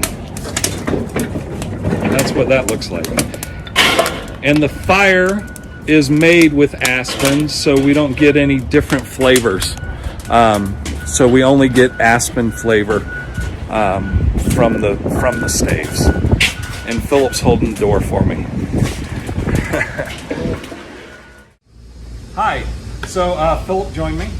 Hi. You met him earlier. I'm excited to join in this part because, we get to drink some bourbon, but some rye, some rye. Colorado whiskey. What I'm really excited about, and the reason that I'm joining you right now, is I want to talk to the Bourbon Women. The first 50 people that signed up to be a part of this class got a really awesome gift. So it's a little bag. You got a piece of aspen stave in there, so you can really explore what we just toasted. And then in there, we decided to put our 291 Colorado small batch bourbon whiskey at 100 proof. So that's our small batch proof. And the reason that we're doing that is because we wanted to introduce you to Colorado bourbon in the way that we drink bourbon. Yeah, and we love Kentucky bourbon. We love Tennessee whiskey, but I set out to make a Colorado whiskey and make Colorado bourbon, make Colorado rye whiskey. So it doesn't taste like Kentucky bourbon. It tastes like whiskey. It's really good. Yeah, and so we wanted to show you a little bit of the process. We just came, I just showed you the aspen staves being toasted back there. What happens is, so these are barrels for our single barrel proof whiskey. And what happens is we pop the bung. This is just a stand-in bung, but we have wood bungs. We pop the bung and we take our toasted pieces of aspen, like you saw us toasting out there. Once they're not on fire anymore and cool, we put them in the barrel and they go in there for like 3 weeks, like I said earlier. So so these barrels are all ready, right? They've been sitting here for 3 weeks. Sitting here ready to go. Ready to go. What are we doing? Are we tasting some? Sure, let's thief it. We're gonna thief some? Yeah. Here, you hold that. Are you any good at this? I don't know. I've never done it before. You want to try? Sure. So you put it in. Uh-huh. Don't put your finger over the hole yet. Put it in, not all the way. All right. You kind of let it fill up. And then put your finger over it. So you're going to hold it like a straw. Got it. Pull it out. And you're going to release it a little bit. There you go. That's plenty. Put your finger back on it. Now look at, he's spilling all the whiskey. Everywhere. That was fun. That was great. And so it still has a lot in there. Awesome. Nice job. Cheers. Cheers. Cheers to you guys. Cheers at home. Pour your glass right now. Go ahead and have that stave with you. And I think we're going to go. We're going to talk about notes with Fred Minnick, right? Exactly. We're going to go up to the tasting room and we're going to join you, I think. Yeah. Great. We'll see you in a few minutes. Thanks, guys. Look, you can see it's right here. I think it's super exciting to have such a cool Colorado brand, such a cool story. I wanted to give everyone kind of a dose of something out west. So if you would join me in welcoming Michael, Philip, and Kande. Hi, guys. Hey, how are you? Good. How are y'all? Can you hear us? Yeah. Great. Awesome. Can you hear me? Yes. Am I close enough to the gigantic microphone? Everything's great.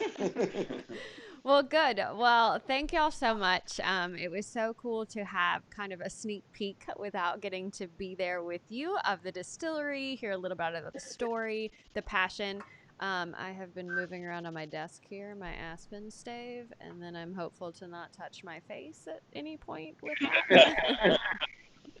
But we've got a couple of questions. So, Michael, you have a question from Jackie Williamson. She, were you a bourbon nerd all along who decided to go legit, which she feels like is the bourbon dream, but she wants to hear a little bit more about your story. No, I wasn't really a bourbon nerd. I went to Savannah College of Art and Design, and I drank whiskey then and tequila. And then in New York, I started drinking more whiskey and bourbon. And I'm from Atlanta, Alpharetta, Georgia. So, and we had a family farm in Shelbyville, Tennessee. So I was always around Jack Daniels, George Dickel, but never really a nerd about it. More a nerd about photography.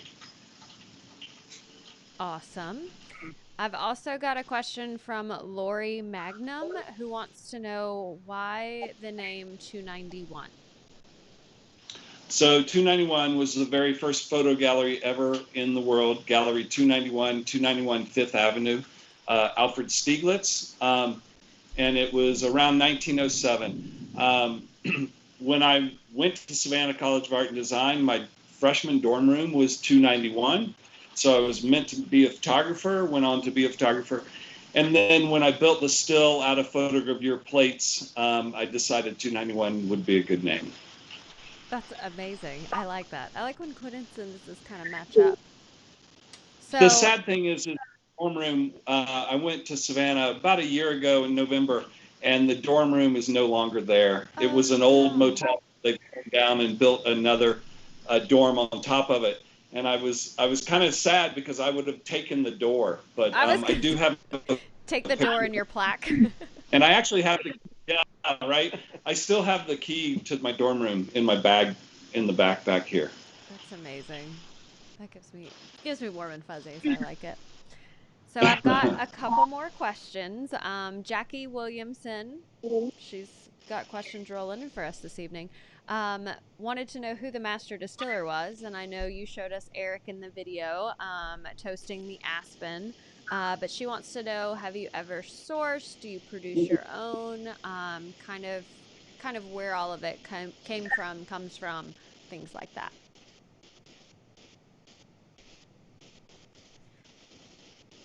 I don't like the term master distiller for me because when I started this, I had never brewed beer or distilled, but for 3.5 years, I was the distiller.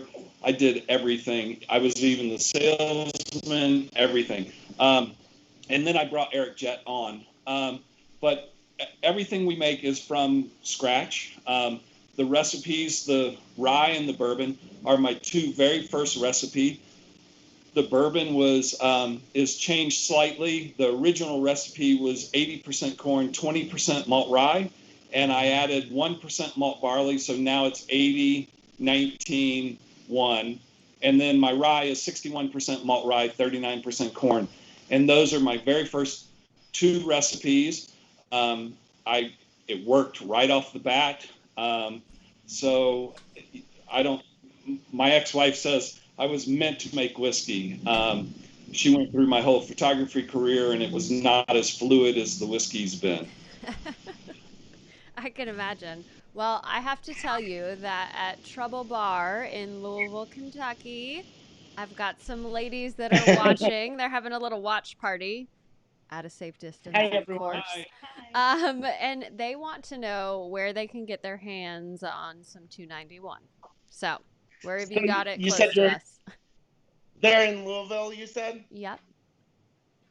So there's 25 Kroger locations that you can find us at, and you also have lots of independent stores that support us there as well. So depending if you prefer to shop at independent or a chain, you have both options, which are great. And on our website, Distillery 291, you go to Find 291, type in your zip code, and it's going to pull up the closest stores to you. We're also in some really great on-premise accounts that are still open there in Kentucky too, so you can find us there, as well as 13 other states right now. Awesome. I know you were moving around, so 13's amazing. Well, yeah. I have a question, actually, because I feel as if somewhere along the line, I knew there was a kind of fun, happy accident of how you got your high rye Colorado whiskey. Some of the research. Yeah, awesome. High rye is a high rye bourbon. And Eric Jett, I had met Eric. So when I started this in 2011, September 11th, 2011 was my first distillation. And about 4 weeks later, the Colorado Distillers Guild was having a tasting, and Eric happened to be working for Stranahan's at the time, and they came in and tasted my whiskey, and he talked about how great it was and all this. So a few years later, when I was in the space we're in now, the larger space, I hired Eric freelance, and he showed up and was making my whiskey for me, and by the day. And so one day he was mashing in the bourbon, and he asked me the recipe, and I thought he meant the rye or something, and I told him the amount. He made it. At the end of the day, he was putting his numbers together. They didn't match. You doubled the rye in it. He goes, well, you told me to. I go, oh, I did. Well, we'll just see what happens. And that recipe is my fourth recipe, and it came out and was a beautifully balanced bourbon. And we started back making it once a year as a high rye bourbon. So HR is 291 HR is what the label looks like. Okay. I love that. I love that story. Yeah, when I was doing my research, I was like, oh. I'm like, I like happy accidents. I like when things work out that well. And I am a high rye content kind of gal, so I will have to find that for sure. But I know Kande is there. Hello, my dear. Yeah. So do you have any fun recipes? Our women love to mix cocktails and kind of get creative at home. So I was hoping maybe you had some favorites that you could kind of share or direct them on your website if they're there, because I know they want to do some experimenting at home. Yeah, we have quite a bit. We do a lot of infusions just because we want to kind of be for everybody, I guess I would say. It really depends. My palate kind of leans more towards spirit forward, so we do a lot of different cocktails with like rye, or I did a chai infusion rye that was basically like a Black Manhattan style cocktail. We have a lot of those YouTube videos where we're making our drinks on our website, so that's a cool one to look at. And then every day at 2 o'clock, me as well as my other two bartenders, we make cocktails once a day, so we like to answer any questions. We did an infusion class. So everything is pretty much on our website. We want everybody who like drinks 291 to kind of get the full experience as if they were coming to the bar and drinking a cocktail from us. So yeah, all on our website. Awesome. Yeah, Kande's one of our educators here, and she comes up with some really amazing cocktails. I think that's one thing that's really key. She does really classic things and then creates her own as well. And I think that if you go to the YouTube channel, you'll really see her shine, and all the ingredients and everything you need is right there. Yeah, it's especially with our unaged. I mean, that's a really good one. We have a lot of people who are still like kind of getting used to whiskey or not sure if they're really like interested in it. And so our unaged stuff, we tend to infuse a lot, and then that kind of appeals to that crowd, and then it kind of brings them over into the point where they're going to start drinking barrel proof with me at the end of the night. So I was going to say, it's kind of like their gateway, right? Yeah, it's their gateway. Yeah, I try and aim it that way. I'm like, at the end of the night, you're not drinking any other things except for barrel proof. Yes, success. That was a success.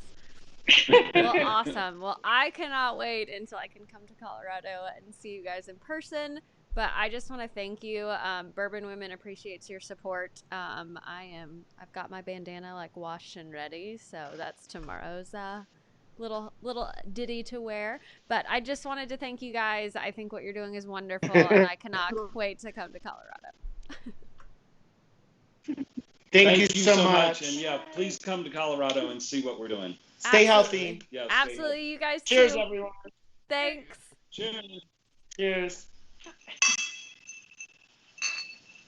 All right. Oh my gosh, how awesome. So I hope you got as much out of that as I did. I thought it was super entertaining to hear about their, high rye bourbon. I think it's wonderful to have these happy accidents and things that just kind of happen. So I just hope that you are loving what you're seeing, loving what you're sipping. I'm hoping you're learning a lot. If you are, make sure to visit bourbonwomen.org and support us. We would like to do more of this live digital kind of world content for you. I also would like to thank Minnick Media. So if you're liking what he is streaming and helping us with in the live streaming portion of this new world, be sure to give him some love, subscribe. And also, I'm hoping everyone is registered for our auction. I've got some really cool stuff, really cool experiences. So if you have not registered, there is a countdown timer that is now showing you Saturday at 10 p.m. Eastern. I'm pulling the plug. So set your max bid, buy your friend a gift, buy that barrel that's up there. I've got some really cool old bottles. So hopefully there's something for everyone. But I just want to thank everyone. I want to thank our sponsors. We've got some more content coming your way. First up, our very own author, biologist, wonderful lady, Susan Reigler, our past Bourbon Women president, is going to talk to us about building our bourbon bookshelf. Hi, I'm Susan Reigler with Bourbon Women. I've been writing about bourbon as a bourbon reporter, journalist, book author for more than a quarter of a century. And when I started writing about bourbon, there were a few historic references, just a handful of those really, that were available, that were even still in print. A couple of newish books on the history of bourbon and some references. There was much, much more about Scotch whiskey, of course, because there's just so much of it, and the British are pretty prolific writers. So if you want to build your bourbon bookshelf, you can even build a bourbon bookcase at this point. There's so many titles. I have a very few titles just to get you started out. Some will be nice and basic. Others, as you want to delve deeper into different topics in bourbon, will get you going here. Now, of course, I would be remiss, I might even be punished by Bourbon Women founder Peggy No Stevens if I didn't start with our own book, the recently released, Which Fork Do I Use with My Bourbon? It's all about how to host bourbon tastings at your home, parties, dinners, all that. Once we're back to hosting such things again, you will be ready if you study up on the book. So keep this one in mind. And then I'll get the rest of the shameless self-promotion out of the way with a couple of my other books.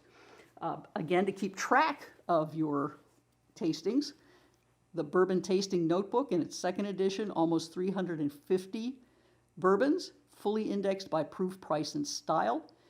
So you can compare bourbons. You want to know which bourbons are wheated, which ones are bottled in bond, check the index. And you can do the same in the American Whiskey Tasting Notebook, which is whiskeys that aren't bourbon, such as rye, malts, wheat bourbon or wheat whiskeys. So that's kind of the companion volume to that. And again, they're logbooks. There are some of Mike Veach and my tasting notes, but we don't rate them. We leave that to you. So, and this one's also indexed by state, so you know where the distilleries are. Now, some other good basic books for your bourbon bookcase. Certainly, our friend Fred Minnick, his first whiskey book, he now has many, of course, including Bourbon Curious, but his first whiskey book was Whiskey Women, and he actually said that his research and writing of this was inspired by us, by Bourbon Women. And this is a fascinating history. If you don't have this already, you really need to get a copy because you'll see how very, very key women were in the whiskey industries and throughout history in distilling. Fascinating, fascinating material, and not just in bourbon, but in whiskeys around the world. And that's a really nice place to start with some whiskey history. Also, I can highly recommend a book that will tell you all about various aspects of bourbon and bourbon making and history. This is if you want to take a little deeper, you want to get the basics. This is by Tim Barra, Bourbon, What the Educated Drinker Should Know. And Tim is a professor emeritus at Ohio State University of Biology. He has a keen sort of scientist interest in whiskey, and he's a keen collector. But he's sort of done a lovely book where the topics are arranged almost like a PowerPoint. But once you have the basics, he has it set up so that you can delve into the back and get much more copy and go much more into depth. And that gives you a lot of the sort of nuts and bolts of bourbon history and manufacture, all that good stuff. So another really, really fine title. My friend and Bourbon Woman colleague, Carla Carlton, wrote a little history of the recent history of bourbon, how it made its comeback in the 1990s and into the 2000s, the rise of more and more distilleries, the expansion of other distilleries, and her barrel strength bourbon, a really good reference about that. Okay. And let's see here. Going back into deeper history, a slender volume, you could probably read it in a day, is Michael Veitch's Kentucky Bourbon Whiskey, An American Heritage. This came out several years ago, and it has really been a real touchstone for a lot of bourbon writers. I think pretty much all of us has it in their library. You see it extensively referenced in more recent bourbon books. Just a lot of information in a very slender book. And let's see, who else did we have here? Okay. Yes, our friend Heather Green, who has been a speaker, a presenter at the Bourbon Women Symposiums. Heather, of course, is now with Milam and Green in Texas, and she had been the whiskey sommelier at the Flatiron Room in New York City, and she wrote this book as a guide for people who wanted to learn about not just bourbon, but whiskey in general. What is it? How do you taste all the different styles? Really, really useful, handy, marvelous book. It is also out in paperback. I just happen to have one of the earlier hardcover copies, but you can get her Whiskey Distilled in paperback as well as the hardcover version. And then finally, a brand new book, one that's came out about the same time that Peggy's and my new book came out, Lou Bryson, who many of you I'm sure have read in various whiskey magazines and seen some of his other books. This Whiskey Masterclass, again, he talks about different whiskey styles, the differences between them, how they're made, where they're made. Another really wonderful book. Again, if you're just getting started in whiskey, terrific. If you've been around whiskey for a really long time, you're going to find something new in it too. He really takes some wonderful deep dives into everything from the grains to the distillation to the various distilleries and their styles. So that's just a very quick introduction for building your bourbon bookshelf and reading your bourbon books while you're sipping some of your favorite bourbon. Thanks.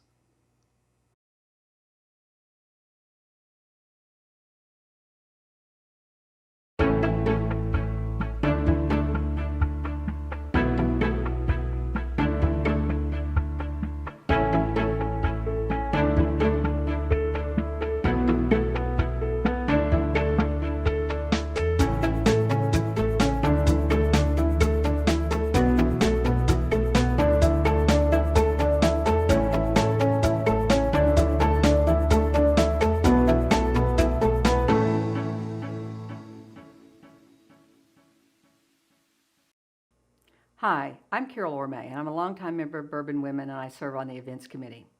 One of the things I like to do when I go on vacation, besides play golf and hang out at the beach, is to go to local liquor stores or local distilleries to see what some of the craft distillers in those states are doing.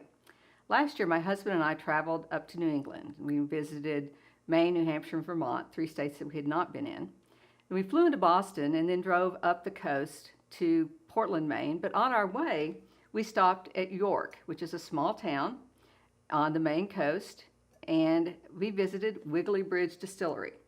Now, Wiggly Bridge is a father and son product. They do actually have a Wiggly Bridge in Wiggly Bridge in York, Maine. That's what the distillery is named after. And when I talked to the father, and they're both Dave, by the way, I said, why did you name your distillery this, and why did you even go into the distillery business? You know, he talked about how the Wiggly Bridge was a very important part of their city, but he said he really wanted to leave something to his kids that, you know, they could do and they could leave as a legacy to their kids, so he started to open a distillery. It's a very small craft distillery. They use a fairly small still. A lot of their bourbons, like for example this one, is produced in a smaller barrel than the 53-gallon barrel. So when we went and talked to him, of course we wanted to taste the product. And while they do have a very, very good mixologist at the distillery, we wanted to really get down and see what it was really like. So this is their bottled in bond product. It is 100 proof, and of course as being bottled in bond, it's been aged for 4 years. And it's essentially this product turned into that. So when you look at them, you can see they look very similar. But when you smell them, this actually has a richer nose than this does. This is a little bit lighter. So tasting it,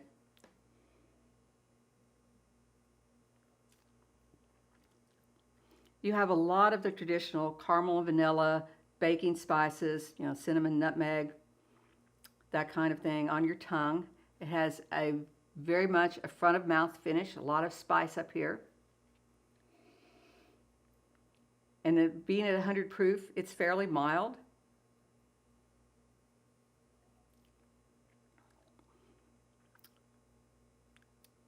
Maybe a little bit of touch of stone fruit to it too. Now this product is not the bottled and bond, but it is the smaller barrel, and it is only 86 proof, so not quite as strong as the other product. It has a lot more sweetness to it than this product does, not quite as spicy.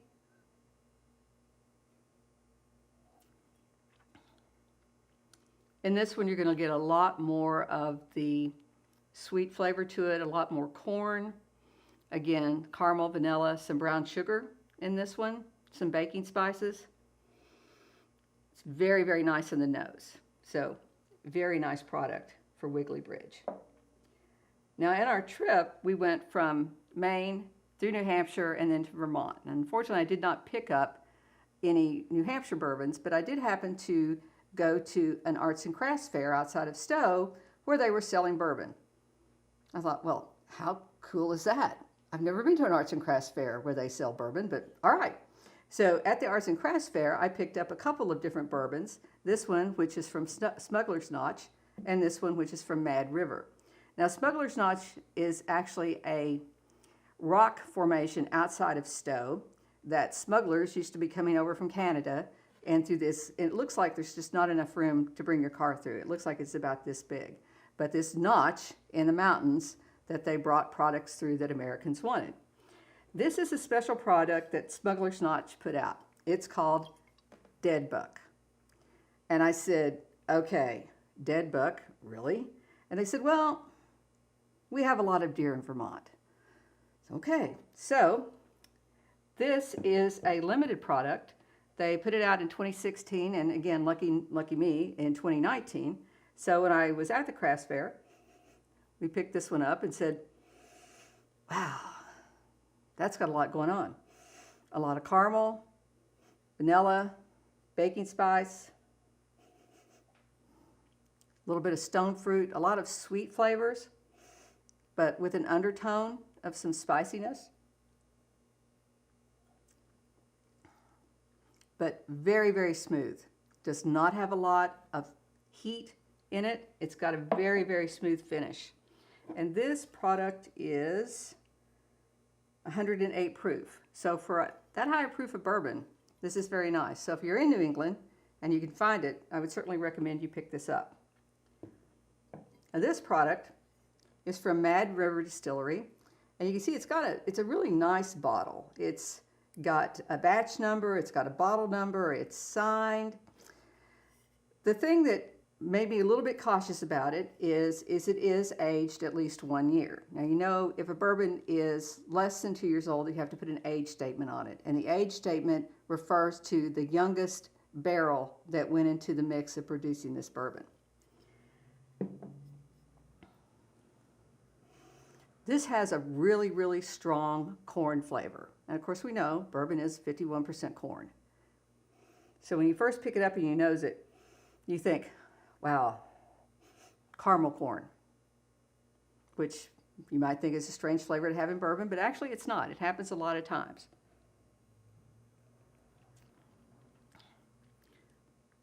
The product is very smooth. It has a very short finish on the tongue, but certainly would be a good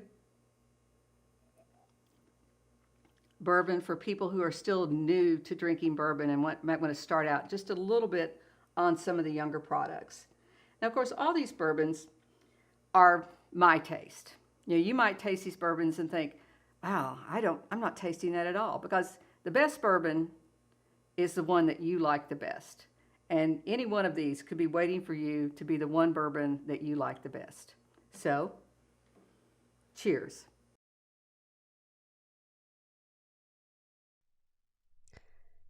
Thanks, ladies. I know myself, I think I checked almost every single book off of Susan's list for my bourbon bookcase. There's a couple that I snuck a write down, so I guess I'll have to add those as I go along. Carol, as always, it is wonderful. If you don't know Carol, Susan was our past Bourbon Women president, and Carol is our branch liaison. So kind of some fun spins. I know Carol and her husband do some traveling and especially some golfing. So it's always nice to get her take on some products that are outside of Kentucky. So I hope you enjoyed that. I've had some chat going through about the auction that I mentioned. I must have intrigued a few people with some of the items. So that is one of the many ways you can support Bourbon Women. If you go to bourbonwomen.org, there is a SIP Summer Series page. That page will have your YouTube link for tomorrow and for Saturday. It will have your auction sign up. You can do mobile bidding through hand bid. It is as easy as an app on your phone. So I actually already set my max bid since I was going to be here with you guys tonight. So hopefully, fingers crossed, I didn't get bid out of anything quite yet. So a few things I want to mention. If you do not know who Discus or Spirits United is, those are who have been on the bottom of most of our curated content.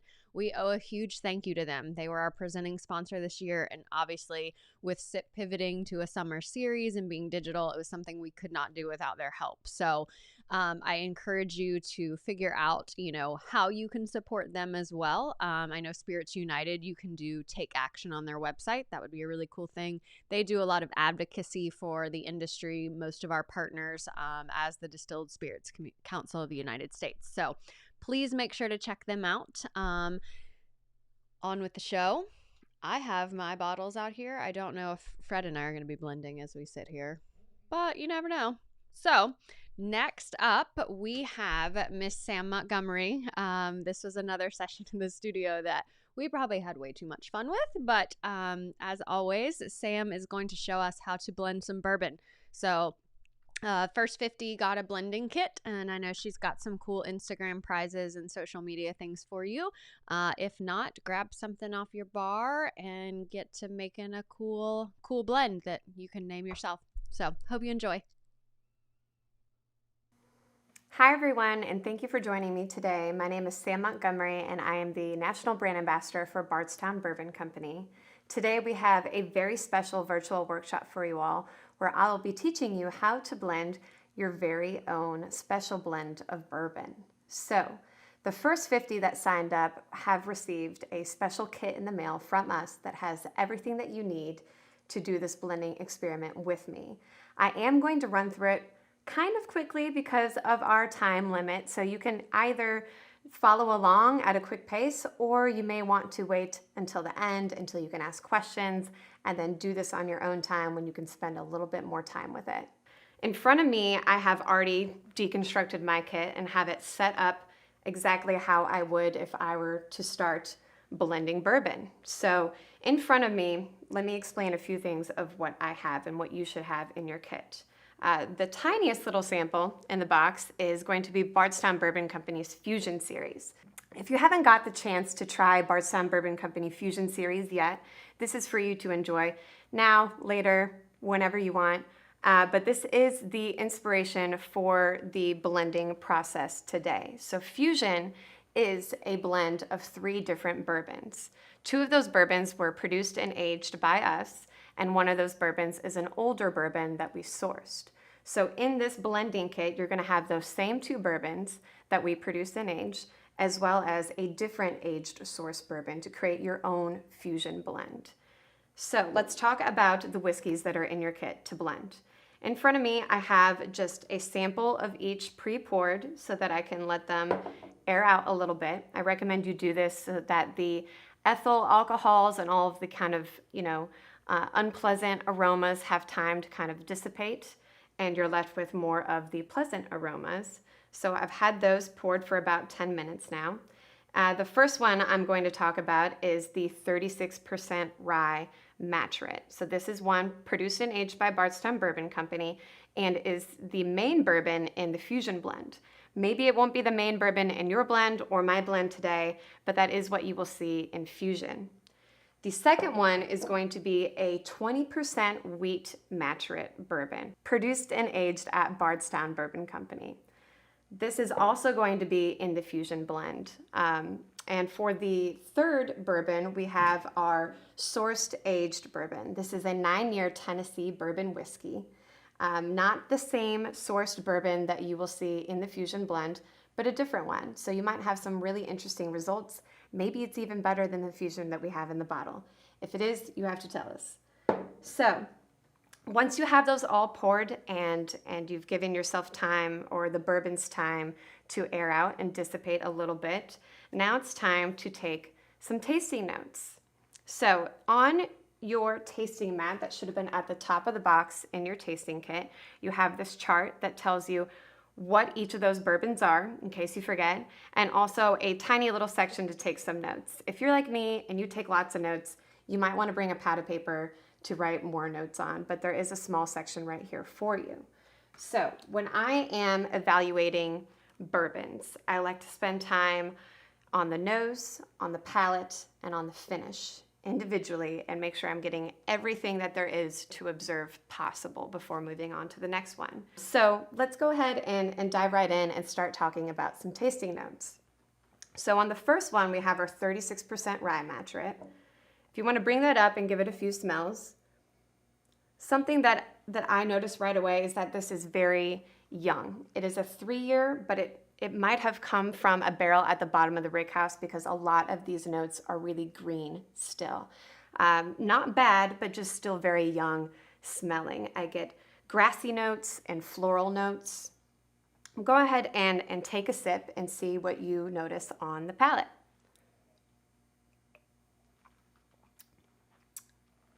And it is surprisingly not as young as it smells. You definitely get a lot more caramels, but there's still some herbaceousness from that rye flavor grain. For me, it's in the form of dill and black pepper, which is pretty characteristic of the rye flavor grain. And then as I kind of sit and process the finish, the main things I'm noticing is that it's oddly dry. It doesn't have that kind of sweet, sickly finish that you get on most bourbon whiskeys. It kind of has this drying effect on the palate, which is interesting. So on my tasting notes, when I was taking these in real time, I underlined and circled the finish, because to me that was the most prominent thing. And that's something that as I review all the notes and I start deciding how I want to blend this, those little circles or, underlines are going to pop out to me as things that are most prominent in each whiskey. So let's move on to the wheat whiskey, or the wheat bourbon, I should say. So all of these are bourbons. When I say wheat or rye, I'm just talking about that secondary flavor grain. So the second one is the wheat bourbon maturate from Bardstown Bourbon Company. And let's pick this one up and smell it. So this one has like a slight mintiness right away to me, sort of refreshing and cool, but also tons of caramels and just a bit of fruitiness, like a cherry, like a bright, juicy black cherry, or something kind of a berry-esque, if you will. Let's give it a little taste, see if that kind of translates on the palate as well.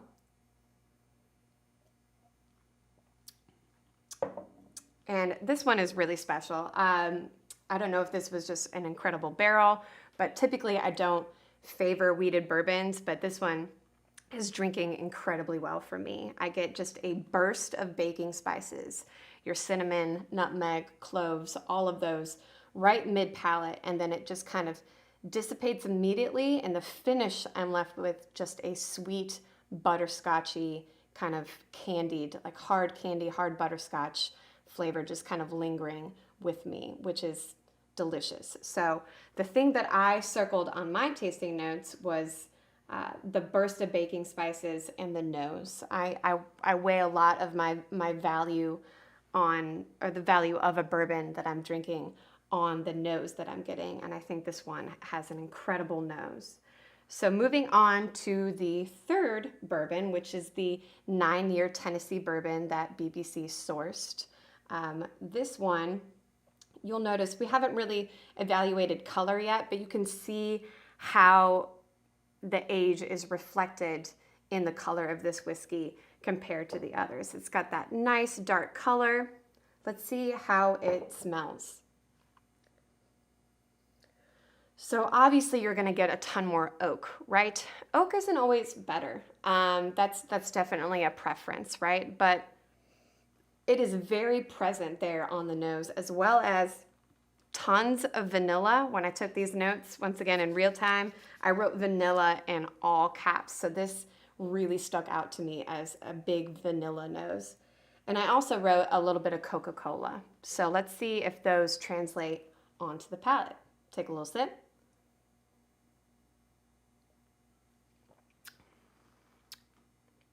And it is surprisingly very reflective of exactly what the nose is. Tons of oak, tons of vanilla, and some Coca-Cola or maybe even root beer kind of flavors in the mid palate. The finish is, for an aged bourbon, kind of quick. It's very nice. There's some spice, there's some sweetness, but it's not sticking with me as long as the 3-year wheated bourbon did, which is surprising. And every barrel is different. So sometimes you get results like that, which is why it's so exciting to put these together and blend them to make something even more incredible. So now that I've got all of my notes here in front of me for every bourbon, now it's time to think about how we're going to blend this together. So everybody in it that has a kit is going to have a little bottle that says, "Hello, my name is." This is for your blend. This is so that you can name your blend whatever you want. I haven't named mine yet, but we'll see what I come up with. We're going to be able to fit 100 milliliters in this bottle, which makes it really easy for converting to 100% when you break it down into percentages, right? But we don't want to dive right in and make 100 milliliters of something before we try it. So what I typically do is make 10 milliliters first and just kind of see how those flavors work together. Sometimes you think you're gonna pair, cherry and chocolate together and it's gonna taste like a cherry chocolate. And while that's, definitely the thought process you should use when you're trying to put it together conceptually, a lot of times it just doesn't work that way. A lot of times it is a little bit trial and error to get it just right. So based off of my tasting notes, and hopefully you guys have come up with some different tasting notes of your own, I'm going to look at the things that I circled, right? So on the 36 rye, I circled dry. Not something I typically like, but is very interesting. And I think the herbaceousness of this whiskey is going to offer a bit of complexity and depth that you don't normally see in your super well-aged bourbons, right? So I know I want to use this one just slightly to offer some nuance. My favorite one out of the three, no joke, not trying to be biased, although it's hard not to, is going to be the second one that we tried, the 20% wheat. I think this had an incredible nose and a good finish. I think everything in the middle was, your pretty standard, typical bourbon flavors, but it started really strong with a great nose and it ended really strong with a sweet finish. So I think I'm going to make the predominant flavor or the predominant bourbon in this blend this 20% wheated bourbon maturate. And then to get, the kind of youthfulness out of the first two that we're blending with, this is going to give you all of the oak and kind of sweet dessert-like flavors that you get on aged bourbons a little bit more. So just thinking out loud here, I think in order to make a 10 milliliter sample, I'm going to start with my favorite, which is the wheated, and I'm going to pour 5 milliliters of that. That way it's 50% of my blend. So everybody has one of these little beakers that measures 25 milliliters and a little pipette for pulling out really small increments. And I'm going to use that just up until the 10 milliliter line to make that 10 milliliter sample. So this gets kind of tricky because we're working with really small amounts. You don't need to be exactly perfect, but you want to be in the ballpark of exactly perfect, if that makes sense. So I'm going to start with my wheated and try and get it to that 5 milliliter line in the beaker. So I'm going to hold it up first and then bend down to make sure I've got the right amount. Oh, yeah, that was a big pour. So let me pour just a little bit back in here.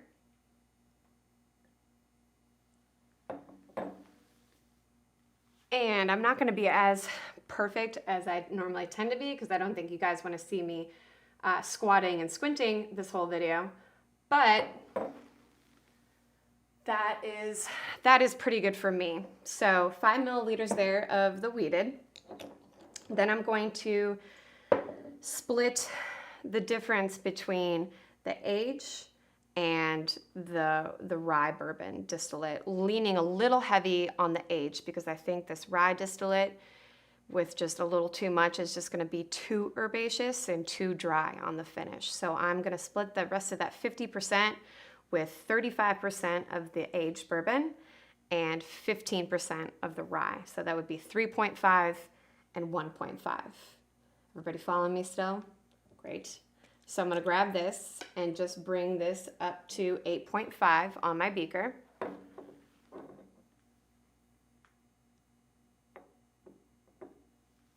Let's see, 5, 6.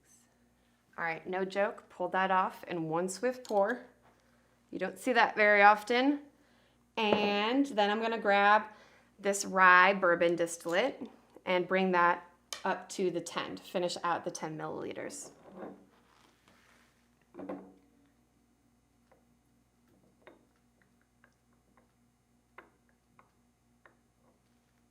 All right. So that's my first conceptual blend. Hopefully it's a winner because we only have 20 minutes. But there it is. I'm gonna kind of swish it around, maybe put my thumb on top of it and like really try and get it to integrate really well so that they're not gonna taste very disconnected. They get emulsified a little bit, if you will. And then I'm going to take, let's see, which one do I have the least of? Probably this one. And I'm gonna rinse it out with some water. And by rinse it out, I'm gonna swish some water in here and then toss it back. Great, nice clean glass. And I'm going to pour those 10 milliliters into this glass and see what we're working with. So ideally, I would like this to sit, since I just kind of swished it around pretty aggressively. There are going to be a lot of those ethyl vapors coming out of the glass, more so. So ideally, I would like to give this maybe 5 more minutes, but for the sake of time, I'm gonna dive right in, see what I think, see if we need to make any adjustments, or if I can go ahead and start blending my 100 milliliters. So on the nose, I'm getting, hopefully the idea was that the one that I blended the most of, the wheated, is going to come through the most on the nose, because that's what I really liked about it. And for me, it is mostly there, but I'm kind of not getting that oak and vanilla that I got on the aged bourbon, the 9-year Tennessee, as much as I would have liked. But let's go ahead and see how it tastes.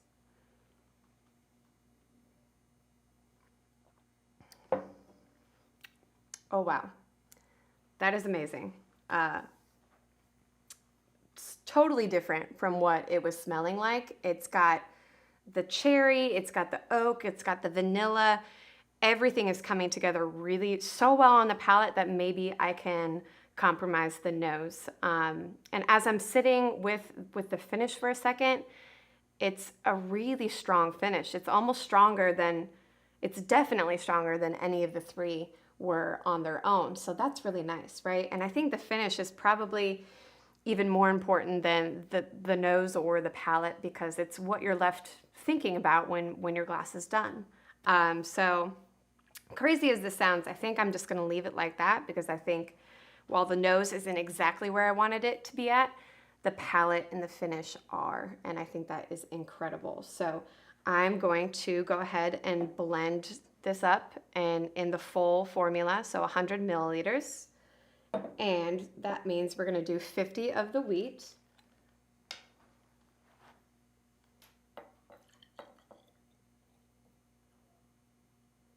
Hopefully I have enough of it. Let's see. I'm going to put that first 25 right into my special blend.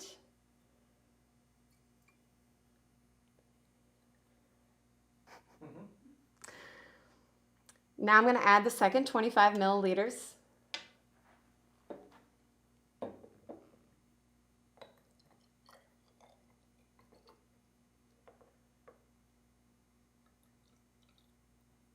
Which is just barely enough. We're going to call it enough. It's going to be great. It's a little shy. It's about 2 milliliters shy, but hopefully that's not enough to dramatically change it. So there's 50 right there. Then we're going to do 35 milliliters of the aged, the Tennessee 9-year.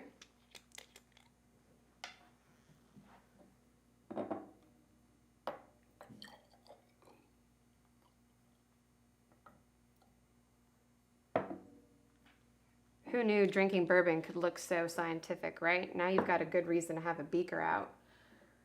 And we're going to add the first 25 here. And then another 10 to make sure that that is 35 milliliters.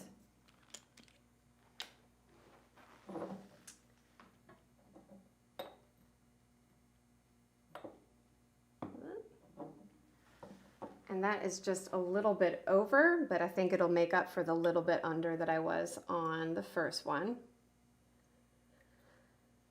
So now I'm going to grab the high rye bourbon matrit and measure 15 milliliters and put that into the blend.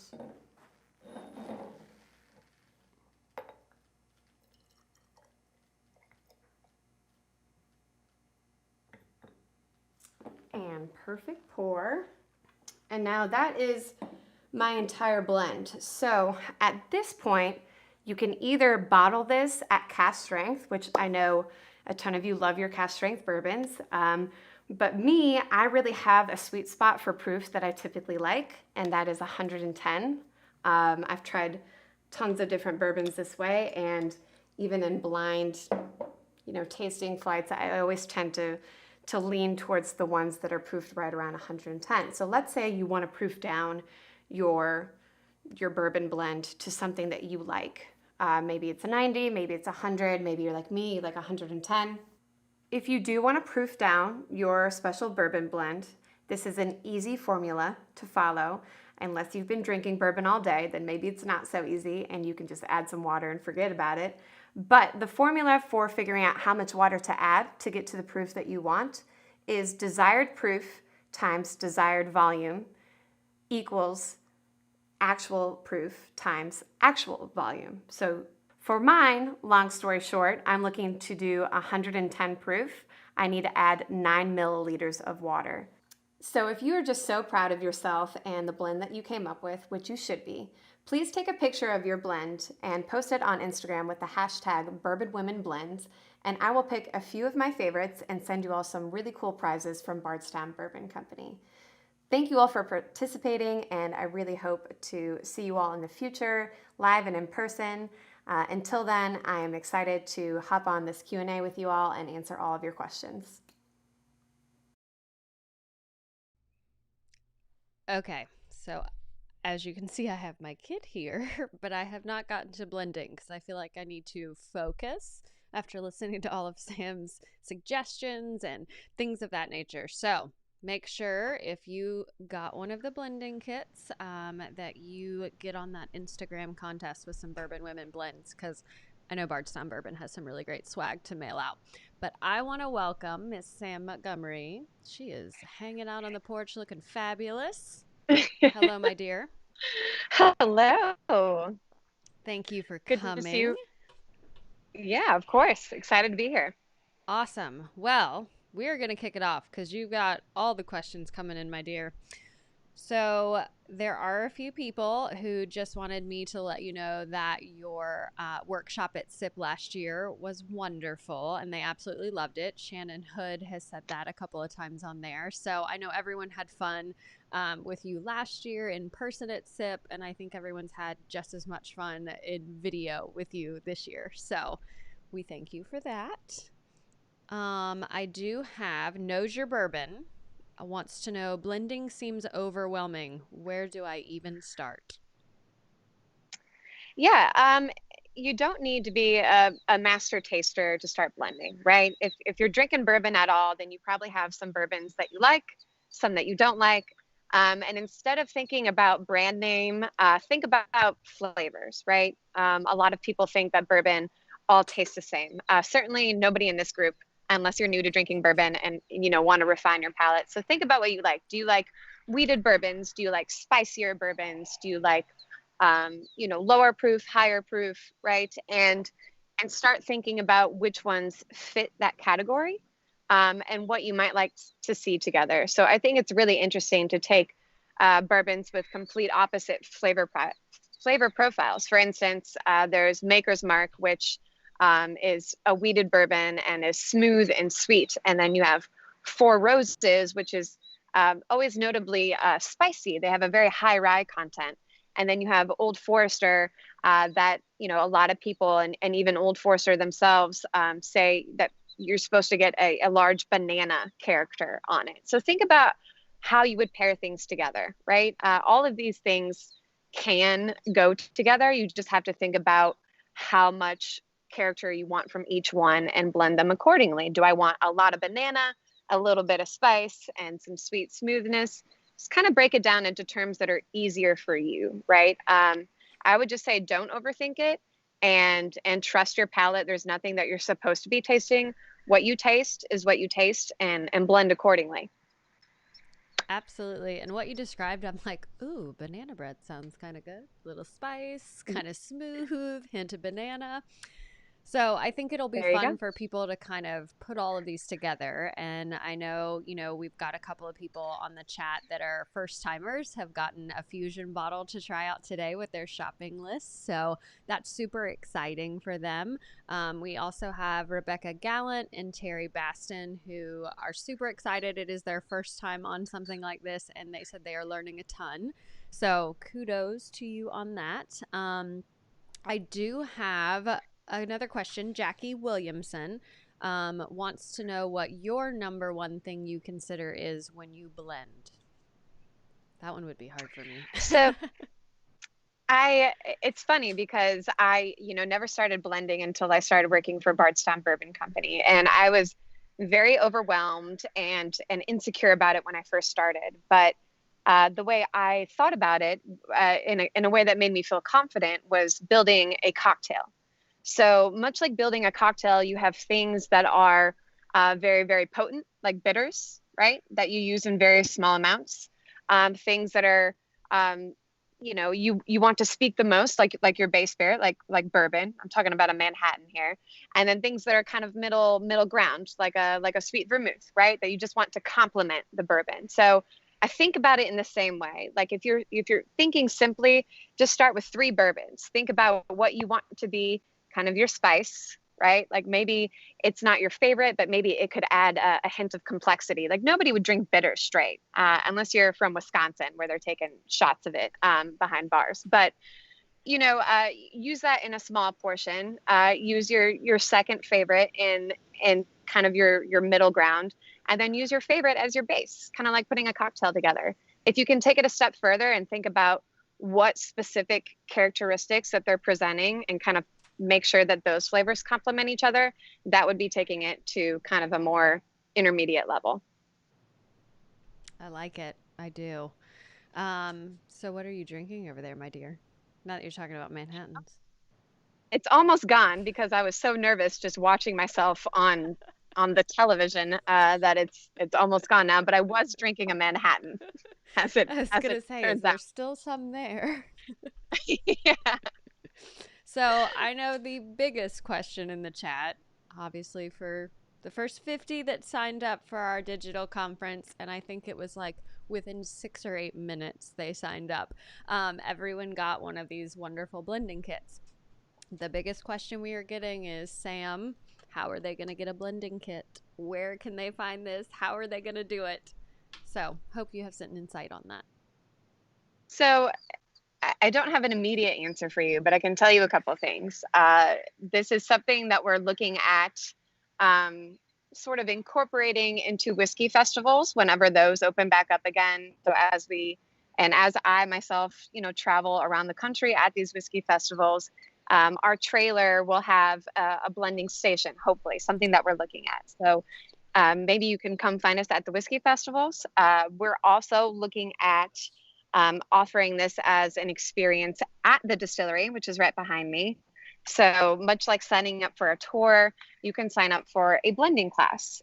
So it's not available yet because it's, we're just kind of still on the first steps of reopening, and we're taking baby steps to make sure that we're doing everything the right way.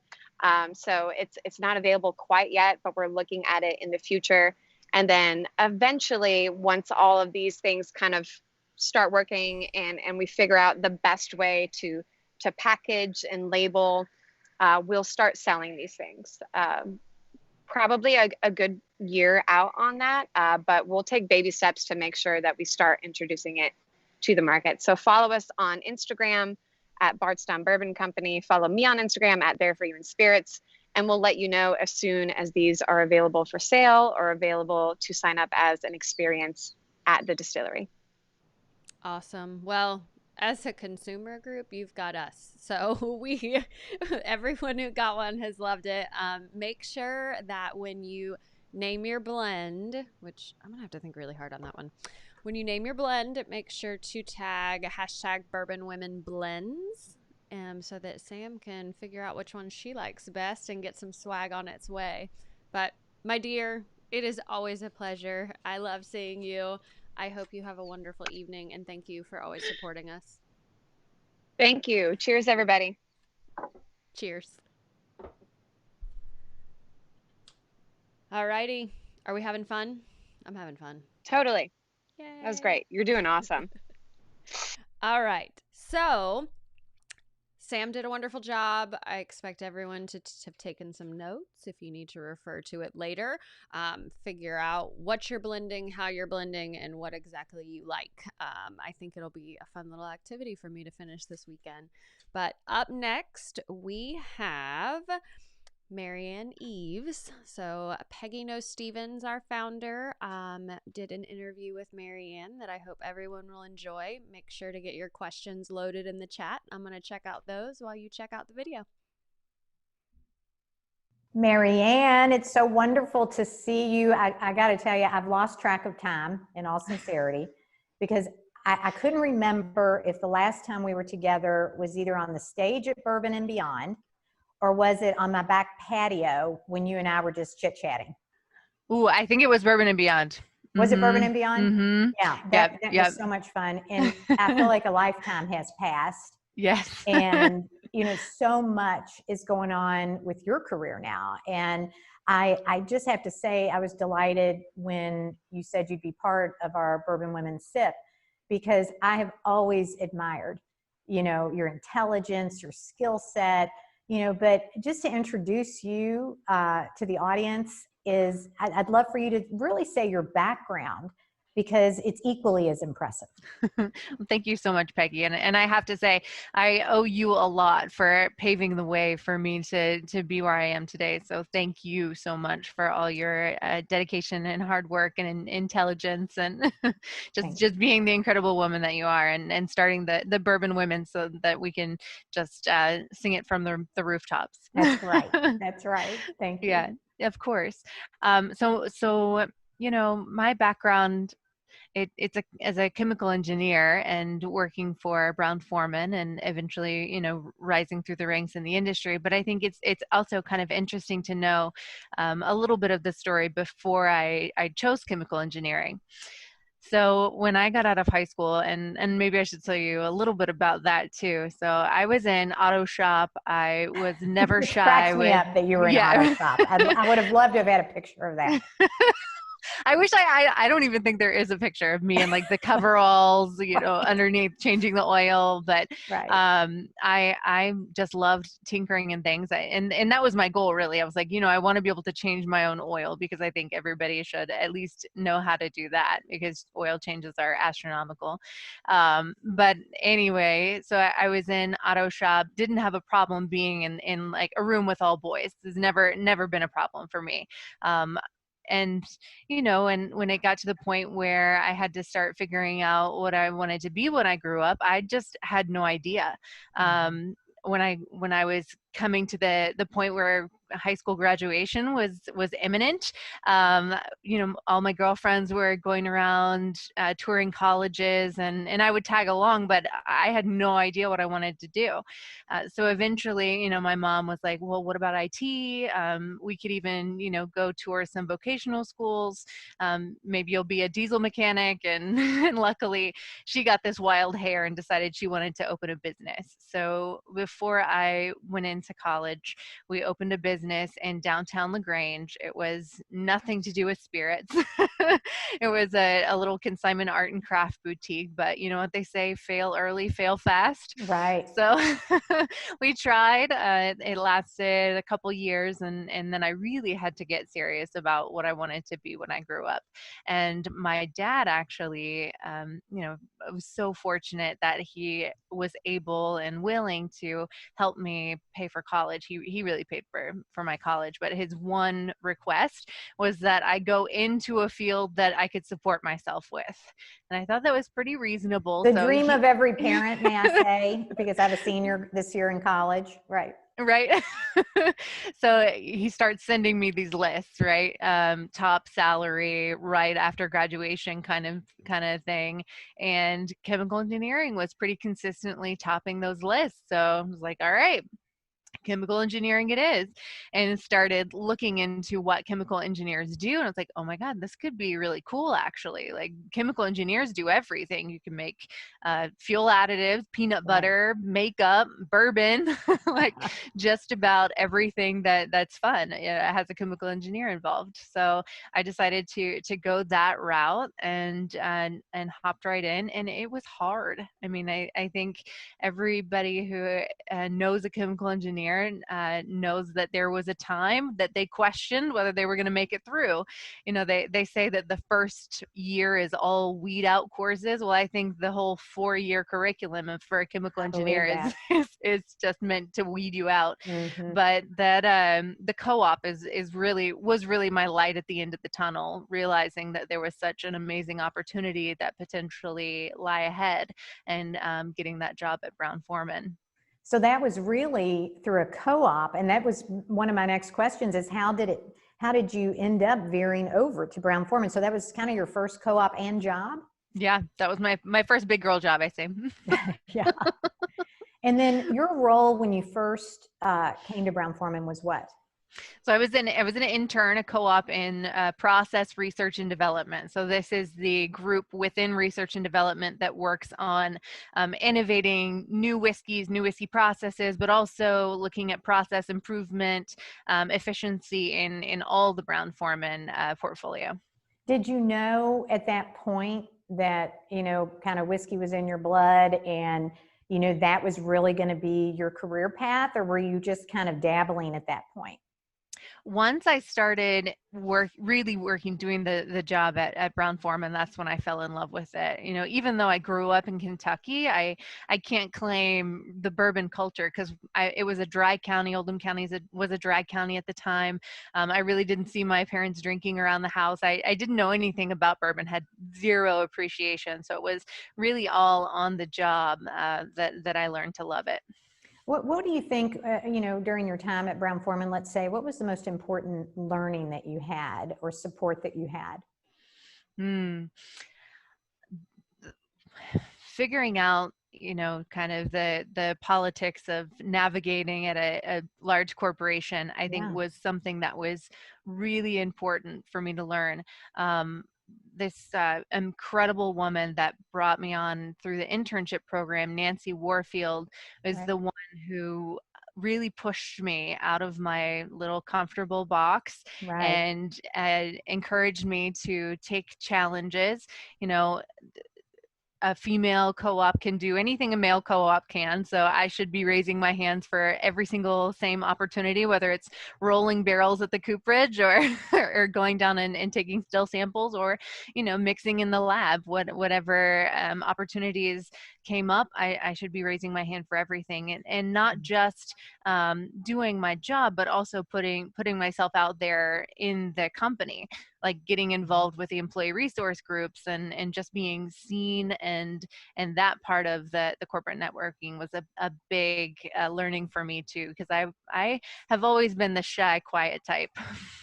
Well, it's interesting. I think in every woman's career, I hope anyway, that they can look back and say, wow, this woman really pushed me out of the nest, really pushed me into something that I was uncomfortable, because I think that's when you grow. I think that's when you become, fearless, after you've had a couple, times that you're on your own and you prove that you can do it. So I actually love to hear that story. And obviously it brought you to be able to be recognized very, very publicly and globally, frankly, as one of the first master distillers, female master distillers. And that was an attraction, I'm sure, when you decided to go to Castle and Key.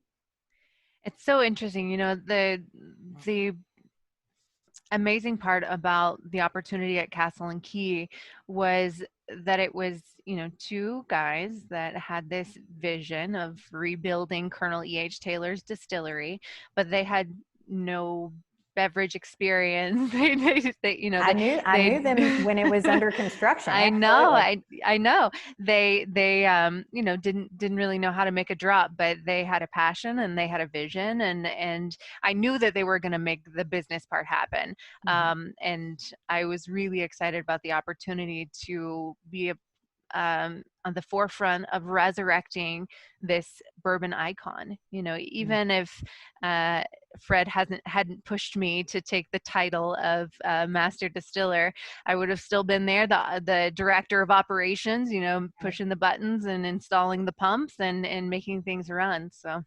Well, I think that was such a perfect move for you, at the time. And what amazed me was how, like wildfire, the press got a hold of you almost. I mean, every magazine I'd open, there's Marianne. Oh my gosh, Marianne again. And I was so excited for you because it was overdue, in my opinion, for you to get that kind of recognition. And I have to say though, because I know you personally, and you describe yourself as a bit of kind of a nerd and internet or introvert, I'm sorry. But now you're all over the internet. You're all over, how do you balance that, and why do you describe yourself as kind of that nerd, if you will? Because I definitely am. If you could have seen me in college, Peggy, or even before that, I was always, off to myself. I like to joke. I think at least half, maybe more than half of the people that I went to school with probably have had no idea what my voice even sounded like. I was very, unless I was like directly asked a question, I was probably not going to engage. Being an introvert, by nature just means that I get my energy when I'm by myself. It takes much more energy to engage with people, especially large groups of people. Right. So it was something that definitely came with training and a lot of passion, truly, to step out in front of people and to talk about what I do. I just, it makes it so much easier when you love it and you're confident in the subject. Do you feel that it's become easier for you to do that, or is there still some of that, kind of want to be by yourself type person that needs her space? I have a funny story. So one of my girlfriends from middle school, Jenny, she caught me at a big conference one time. I think it was the Bourbon Classic.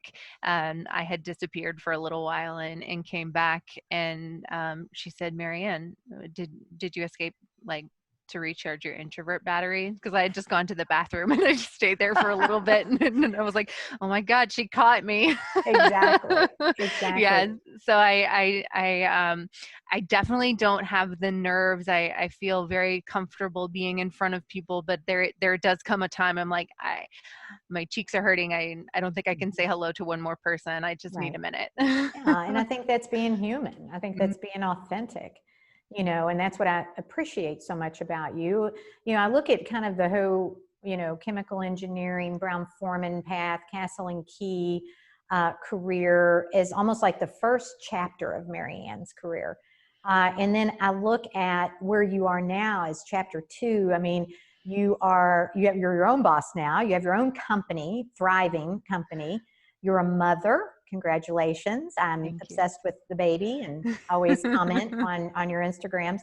And you're an activist, frankly, in not only social media, but I think in writing and visibility in general. So on chapter 2, you know, what do you see for yourself in the future? I know you've been working and consulting on many projects, but what do you see for yourself? Where are you now in your life?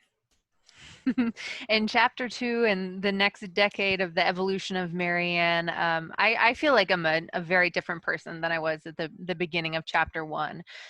Much more confident in myself and my capability and what I have to bring to the table and what I can create.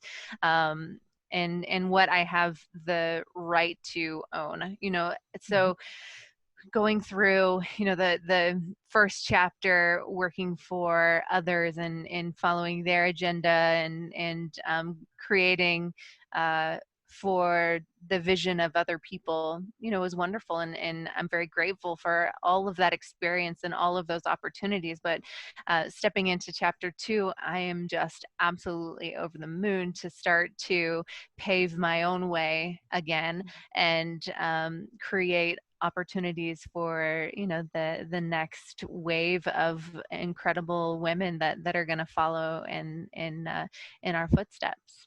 So Well, you know, oh, I'm sorry, go ahead. It's okay. I do have several consulting clients, and I think, you know, in the near term, while Andy's small and I really appreciate having that flexibility. Like, I can do my job from absolutely anywhere, which is important because of our lifestyle now. Right. But I do have a grand vision for the future, you know, to get back into the industry and have my own line of spirits and Ooh. Yeah, I see that on the horizon for sure. I think we'd all welcome that. And, you know, that brings me to kind of my next question is, you know, what turns you on? I mean, what, in all the projects you're working on today, not in the past, but today, you know, is it the blending? Is it the sourcing? Is it just the innovative part of it, the planning, the strategy? You know, what really excites you now? I love the innovation, you know, to have the opportunity to create something that is really, really premium and present that to the market is exciting. But what I'm even more excited about is figuring out what's next. So, you know, we've had these centuries of products that have been made, the beautiful bourbons that have been made. But how are we going to continue to innovate? How are we going to be inspired by global spirits and bring that back to the bourbon industry? Right. As I had the opportunity to get around the country, even just in the US a little bit more, I've learned that there are so many incredible producers outside of Kentucky.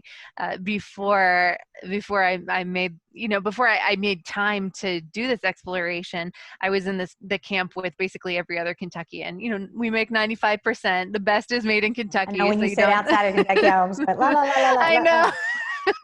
We're so jaded. I know.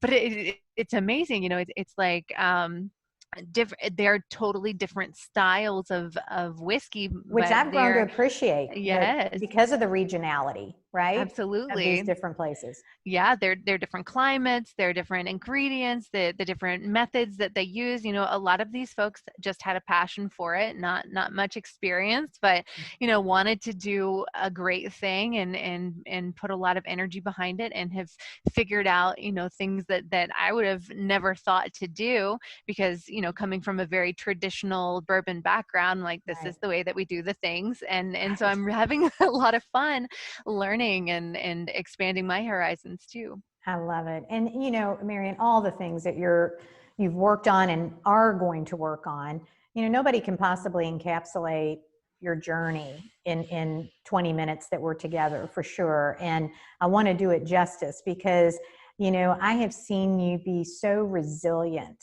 and have backbone and, you know, doing things that are right for you, not necessarily for somebody else. And I think that's really important for women to remember, because it is our life, and life is not a dress rehearsal, as we like to say. So just to kind of close out before we do a little toast together, and I'm down to know what you're drinking these days. What advice would you give to a woman? What's like the most important thing to always remember, whether it be starting your own business, your career, et cetera? Because, you know, watching you from afar, I'm just cheering you on. Thank you so much, Peggy. All of those kind words really hit me straight at the heart. You know, I feel everyone, especially in this pandemic time where our only connection is through the internet, we are getting ourselves into conversations that probably we wouldn't have otherwise. So it's easy to get wrapped up in drama that is so it's just noise. Yes, it's just noise. So I really appreciate, and I feel seen right now, so thank you. Absolutely. My advice to women in any industry, you know, follow your heart. You know whether your head is aligned or not. Your gut and your heart will tell you if what you're doing is the right thing for you. Right. You got to listen to those little voices and those feelings, and watch for those red flags, and you know, some of it is part of growth, you know. Sure. Absolutely, but you don't want to feel trapped for too long. Let Right. Spread those wings out, and also, you know, trust yourself. We are absolutely capable of achieving whatever we set our mind to, and you just have to have faith in that. And we certainly have faith in you. Oh, So on thank you. behalf of Bourbon Women, I just have to toast you from afar. I sure hope to spend time with you again on my back patio. I'll bring Andy. But bring the baby, Yes. for sure, because I want to meet her, future Bourbon woman. Yes. But toast to Marianne. Thank you for sharing time with us today. Thank you so much, Peggy. It's been my pleasure. Cheers. Cheers. What's in your glass, Marianne? So I'm actually drinking some Colorado rye whiskey. Oh, yeah, very nice. Yeah, it's tasty. Well, maybe. How about you? What do you got? I've got a little old tub somebody sent me. Oh, there you go. Yeah, so I was just kind of trying it out. Very tasty, very tasty. Nice. Well, you take care and take care of the family, all right? Thank you so much, All Peggy. right, We'll bye-bye. talk soon. Bye.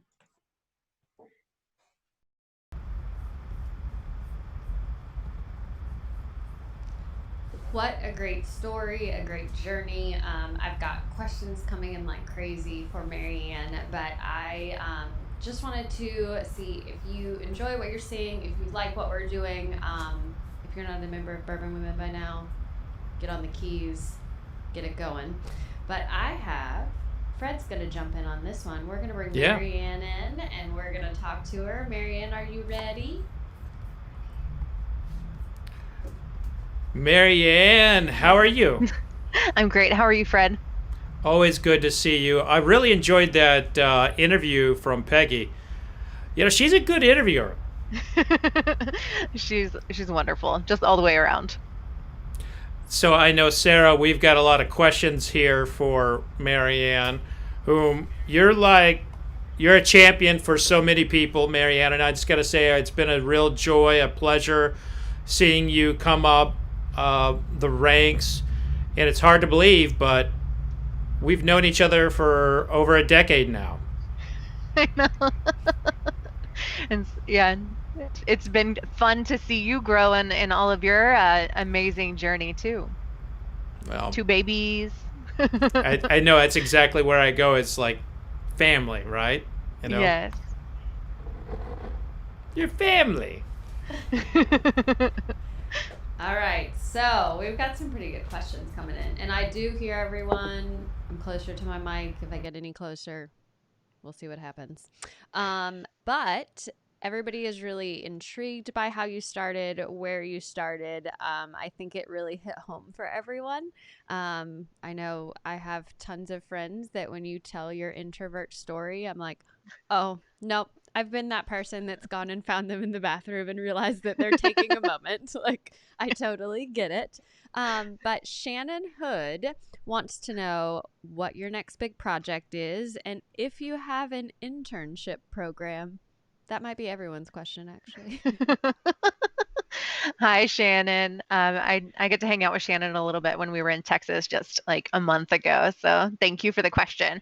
The one thing that's coming up that I'm probably most excited about and really have the most energy toward right now is getting this mobile laboratory get up and going, making that real. As a part of that, I really do hope to bring some women on the road at different points and do a kind of a traveling internship, so to speak. But I've got this amazing woman that I've got my sights on that I'm hoping will join my team. And I just think, we're going to be a dynamic duo and really have a skill set that a lot of women would hope to learn from. So I know that this mentorship program, I've been talking about it since last year. COVID kind of derailed all of my plans and also this figuring out being a new mother thing. But I'm really going to do it in 2021. Awesome. That sounds amazing. I've got, so in our auction, we do have a bottle of Sweetens Cove, which has been one of your newest projects. And Marty Briley wants to know some fun things and how much you enjoyed working on it, and any little tidbits you have working on that project. It's been a really fun project. It's been almost entirely remote. Like I've been on the road or in completely different states, blending the product, doing the PR for it, dreaming up what the next release is going to be for Sweetens Cove. So it's just been a totally different way of working, but from what I had been used to at these big companies that I was working for, but it absolutely works. And these guys are totally open to my crazy circus lifestyle. So, and they're really interested in doing, the next innovative thing. So they're willing to take a little bit of a risk, to get behind a crazy idea that I have for their next product release. I'm not going to say too much about it, but it's a super fun team, really inspiring working with them, and it's kind of fun to have my hands back in Tennessee a little bit too, having been born there. Absolutely. It sounds like a wonderful match, and I know that bottle is doing really well in the auction, so everyone needs to check that out because I think it's going to be a really cool thing. I do have something that Carolyn, I'm going to probably pronounce her name wrong, Lays, she wrote a comment to you. I don't know if you're watching them, but she is in her 70s, and she said that you are the reason why she worked so hard and helped break through the glass ceiling in the industry. Oh, that's amazing. That's amazing. Thank you. Thank you for saying that. I was going to say, we're getting some really, really great comments. I know a lot of people are wanting to know, they're turning to Fred and wanting to know when Fred's going to have you back on his show. So. Well, she's here now. That's right. Right. Does this count like it's double points? I know. I remember the last time I was on with Fred. We and I just thought of it the other day, but we had started talking about this like tech hour where we're just gonna get nerdy for a whole segment. So I'm willing to revisit that. Yeah, we need to. The bottom line is you made a comment. COVID kind of ruined everything. I'm going to call in COVID as my excuse for not producing that yet. But actually, mostly, I've really personally just not wanted to bother you, because I remember my first year with our first kid, I just hated work questions and work. So I've tried to give you a little space. I appreciate that, Fred. Andy's really special. She appreciates your respecting our space. Absolutely. Well, my dear, it has been a pleasure. It is always so good to see you, and you need to squeeze that cute baby for me, because I just can't. Will do. Thank you so much. Thanks so much for your support. It's good to have you, and we'll talk to you soon. Sounds great. Cheers, Marianne. Bye, guys. Alrighty, we've got the last segment of the evening. So we're going back out west. That's what we're doing. We're gonna head back to Colorado. I'm taking you guys all over today. And we are going to visit a little place called Old Elk. So I hope you enjoy it. But first, some are you bourbon women. Oh, he's gonna surprise us. Here we go.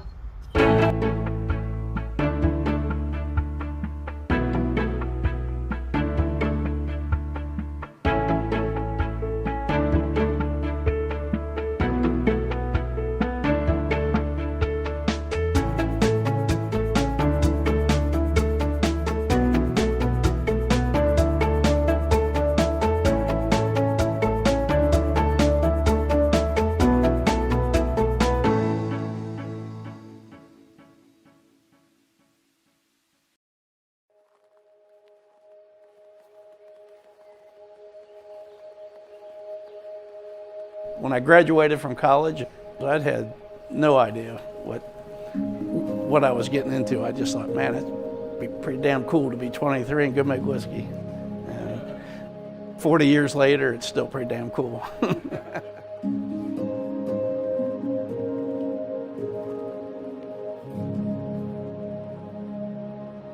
So Kurt and I actually started the collaboration about 5 years ago. At that time, I was still the master distiller in Lawrenceburg, Indiana. And Old Elk had approached me to build a custom bourbon mash bill for them and produce it. And at that time, they only gave me 2 words to work with. They said, we want the product to be smooth and easy. So from that, I basically had a clean palette to create a truly unique and custom mash bill.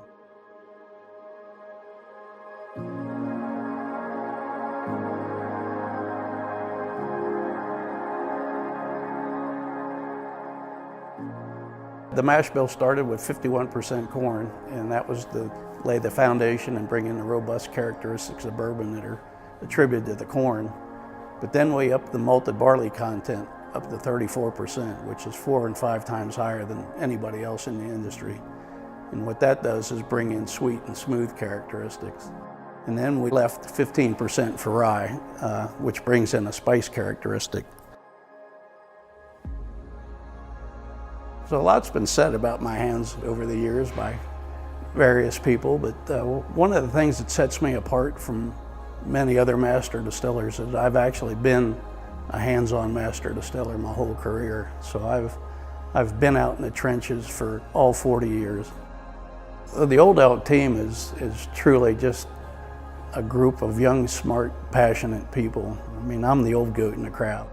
And getting to work with folks that are young and passionate and smart has reinvigorated my career, and I couldn't be honored more to be part of that organization and that team. Old Elk is going to be a player in the bourbon and whiskey industry. People are going to recognize us as a world-class whiskey, as a world-class spirit, and as a world-class company.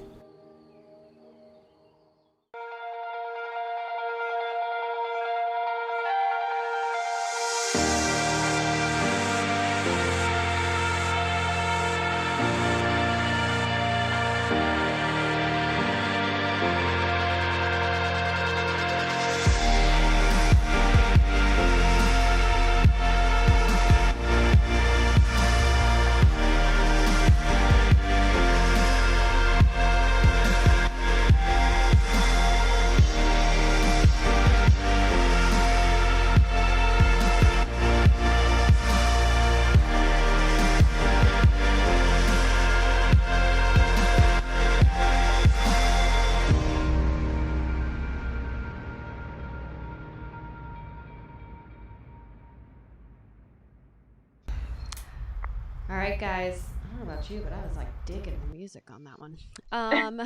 So I just want to again make sure everybody's still got something in their glass that they're enjoying. I also want to remind you we've got a ton of content for tomorrow evening. We've got it for Saturday. The lovely Peggy No Stevens will be taking my seat tomorrow, and then we're gonna finish the weekend with Kerri on Saturday. So we've got some really exciting things. Again, thank you to Minnick Media, Fred Minnick, for live streaming for us in this digital world. We could not have done it without you, sir. So cheers to you. Make sure to visit our website so you can find out about the auction. I may or may not be outbidding you on some things. Make sure that you join Bourbon Women, because I may be doing cooler stuff. We might be doing more of this. You want to know. If you like what Mr. Fred is doing, make sure to subscribe, because I'm sure we'll have some other things cooking here soon. Again, thank you to all our amazing sponsors. Discus, Spirits United, the brands you've seen tonight. I've got another 6 or 8 for you on Friday and Saturday, so I really hope you enjoy it. I'll be tuning in from my couch with a cocktail.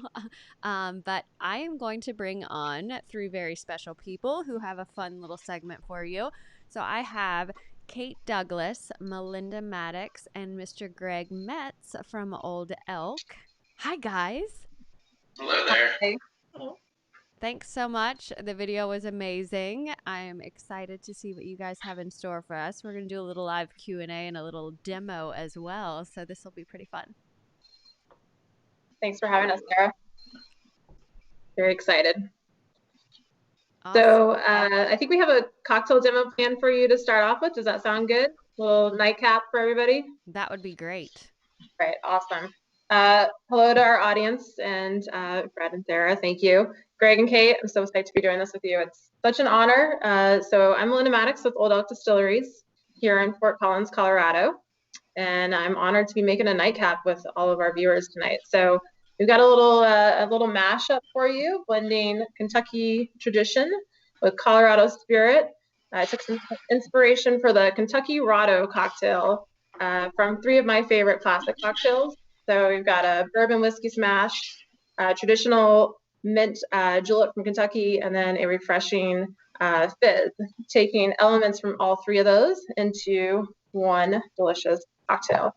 So I've got some fresh local mint, of course, and then juicy grapefruit, and I'm just putting in some whole pieces. This is something that you can make at home with your favorite bourbon. And I'm going to muddle this up to get the juices released, break up the mint smell.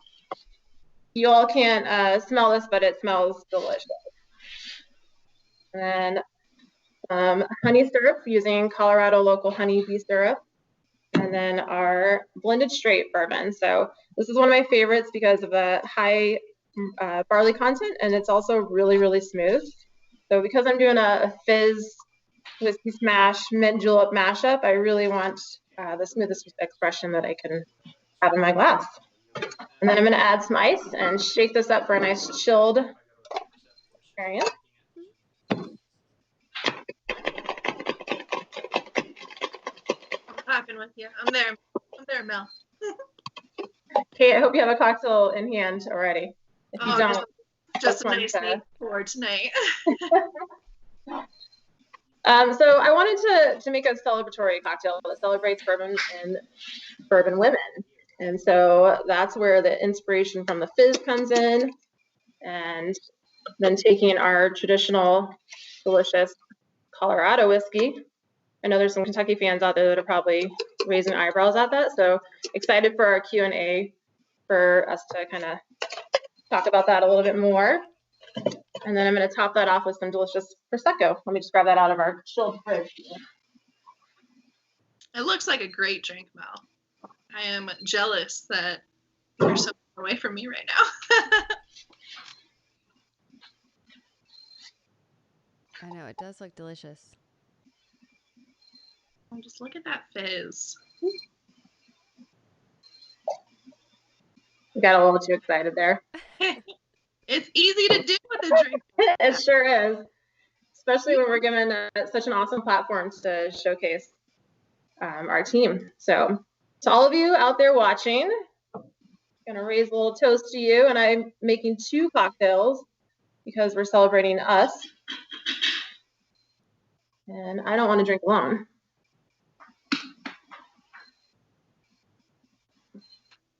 Cheers. Cheers. And very excited to see some questions and hang out here with you guys. Thank you.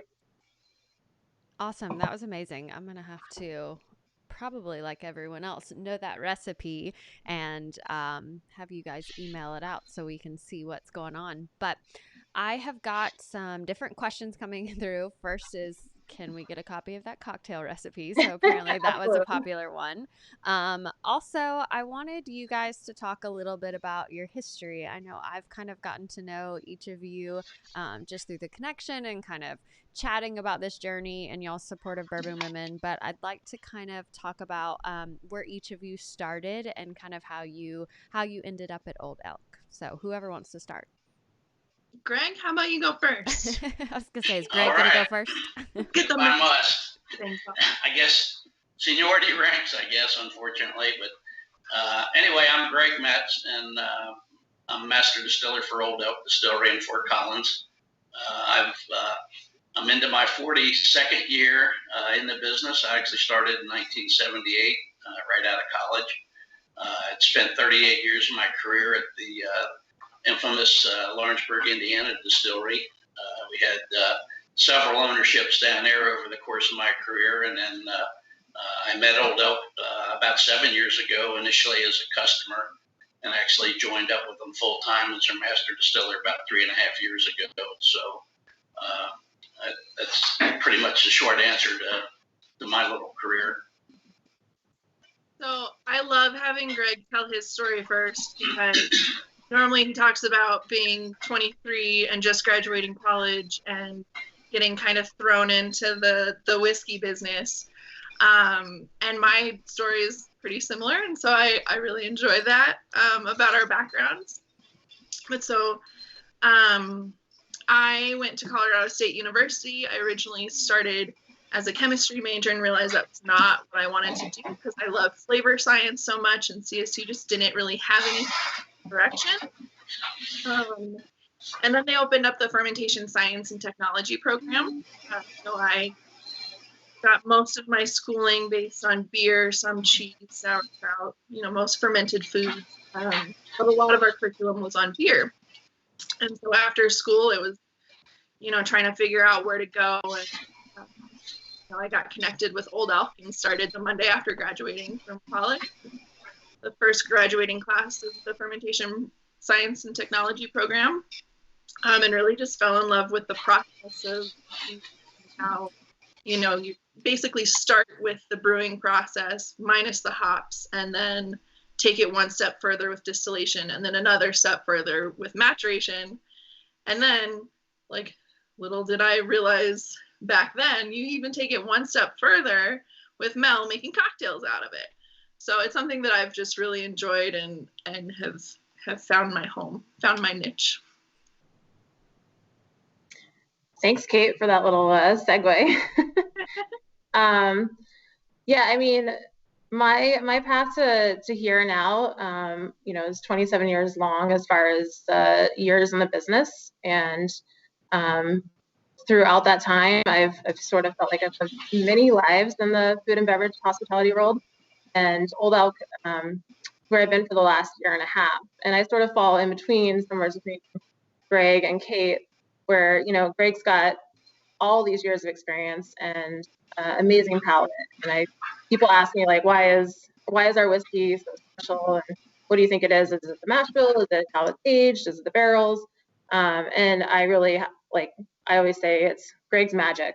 And it's also, that could only happen with the team that we have. So Kate brings that to life here in Colorado for us, and I get to bring it to life through cocktails and through consumer and guest experience and education. And a lot of what my, history and life lessons have all been behind the bar or serving people in a restaurant.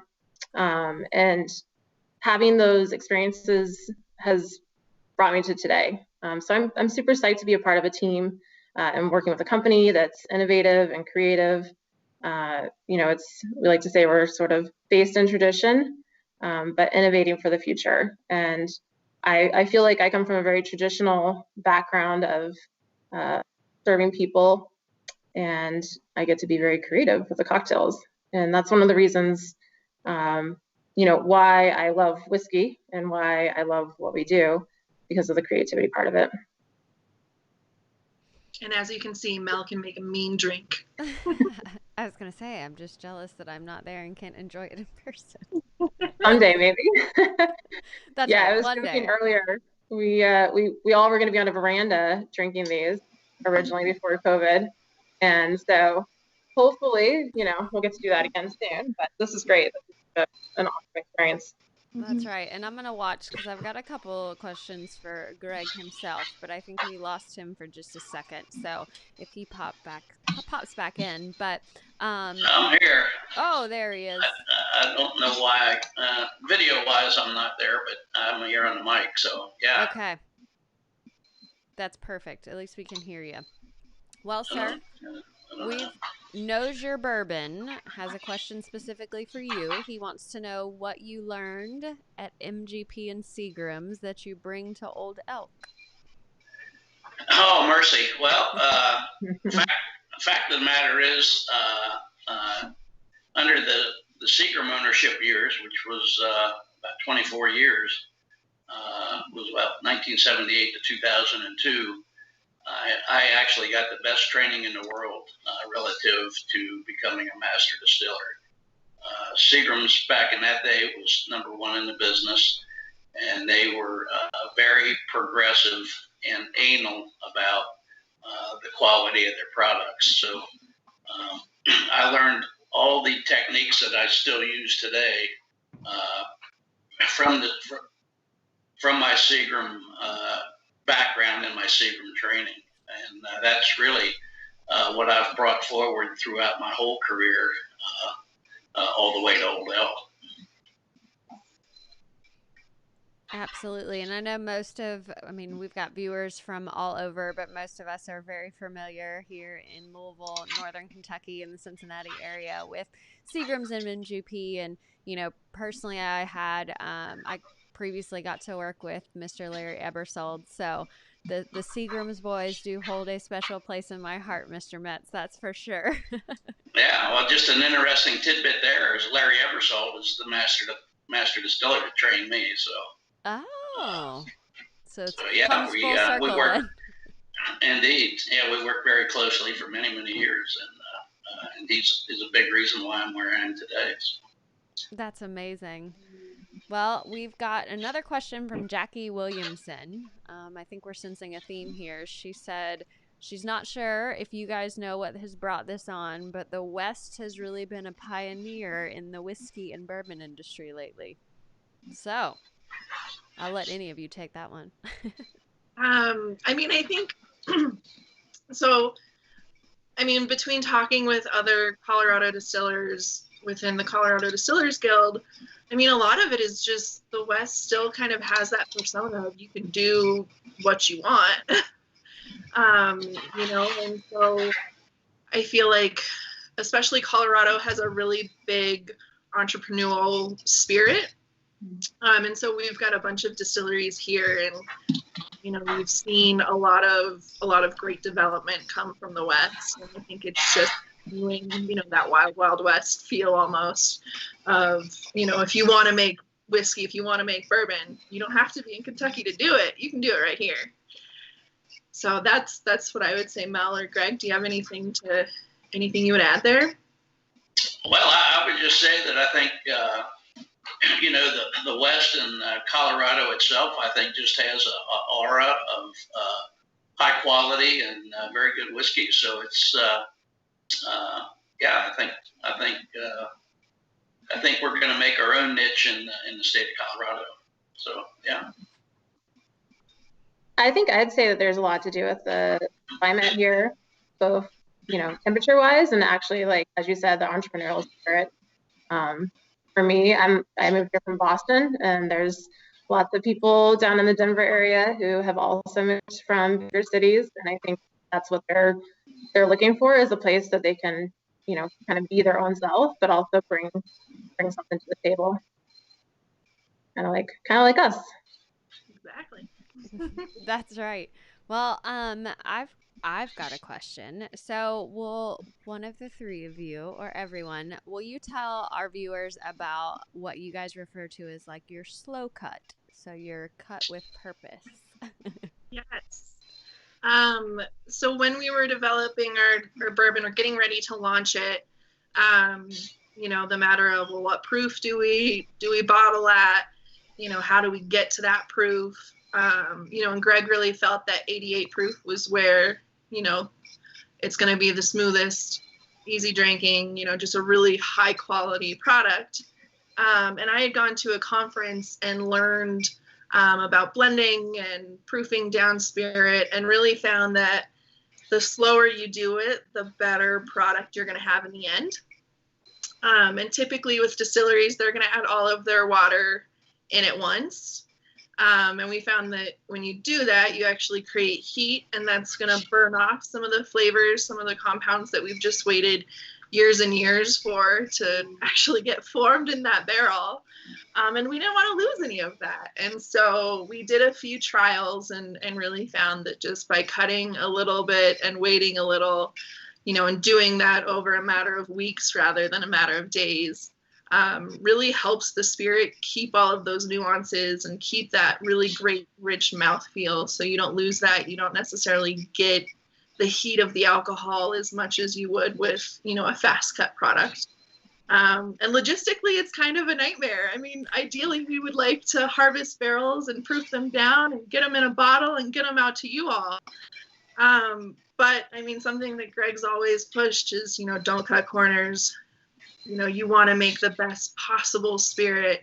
We really found that by, you know, doing our slow cut process, that's the way that we're going to get the best flavor in that bottle. Absolutely. Another question we have is distribution. Where can our viewers find you? What states are you guys in, and how far is your spread?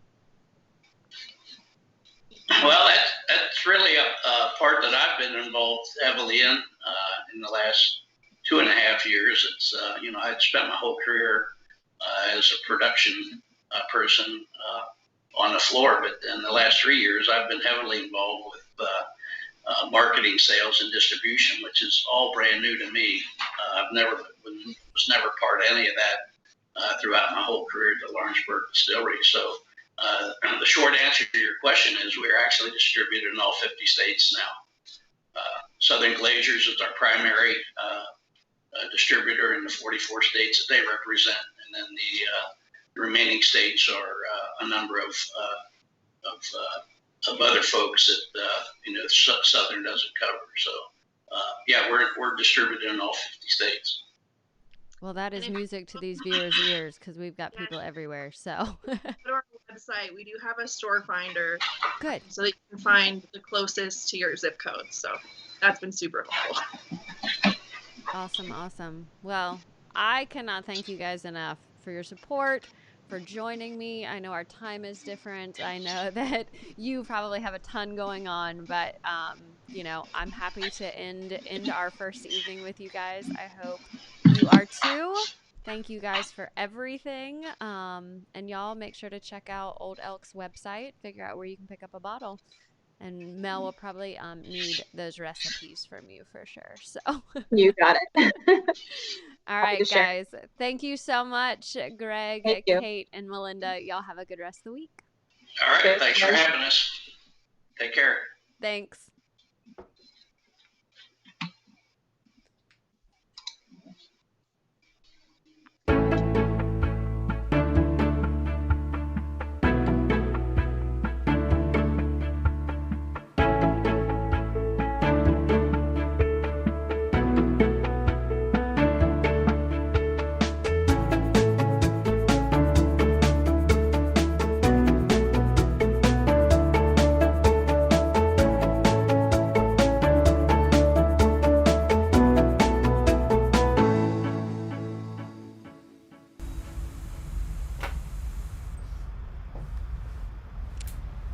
guys, ladies and gentlemen, y'all, because most of you know your managing director is from South Carolina, so you're going to get that sometimes. I just wanted to thank you for tuning in to our first night, our kickoff of the Bourbon Women Sip Summer Series. As much as I wish that I was running around the Seelbach Hotel, making sure you all were having a wonderful time, this has been really fun. It's something a little bit different. I hope this has been a good adventure for you as well. I do want to make sure and thank Mr. Fred Minnick, Minnick Media, for live streaming for us. Absolutely. He's done a wonderful job. And I want to make sure that everyone is signing up. If you have a friend, sign them up to be a Bourbon Women. It's a wonderful gift. They'll get to partake in things like this. If you enjoy this content, make sure to, support Bourbon Women on bourbonwomen.org. You can do that also with our auction.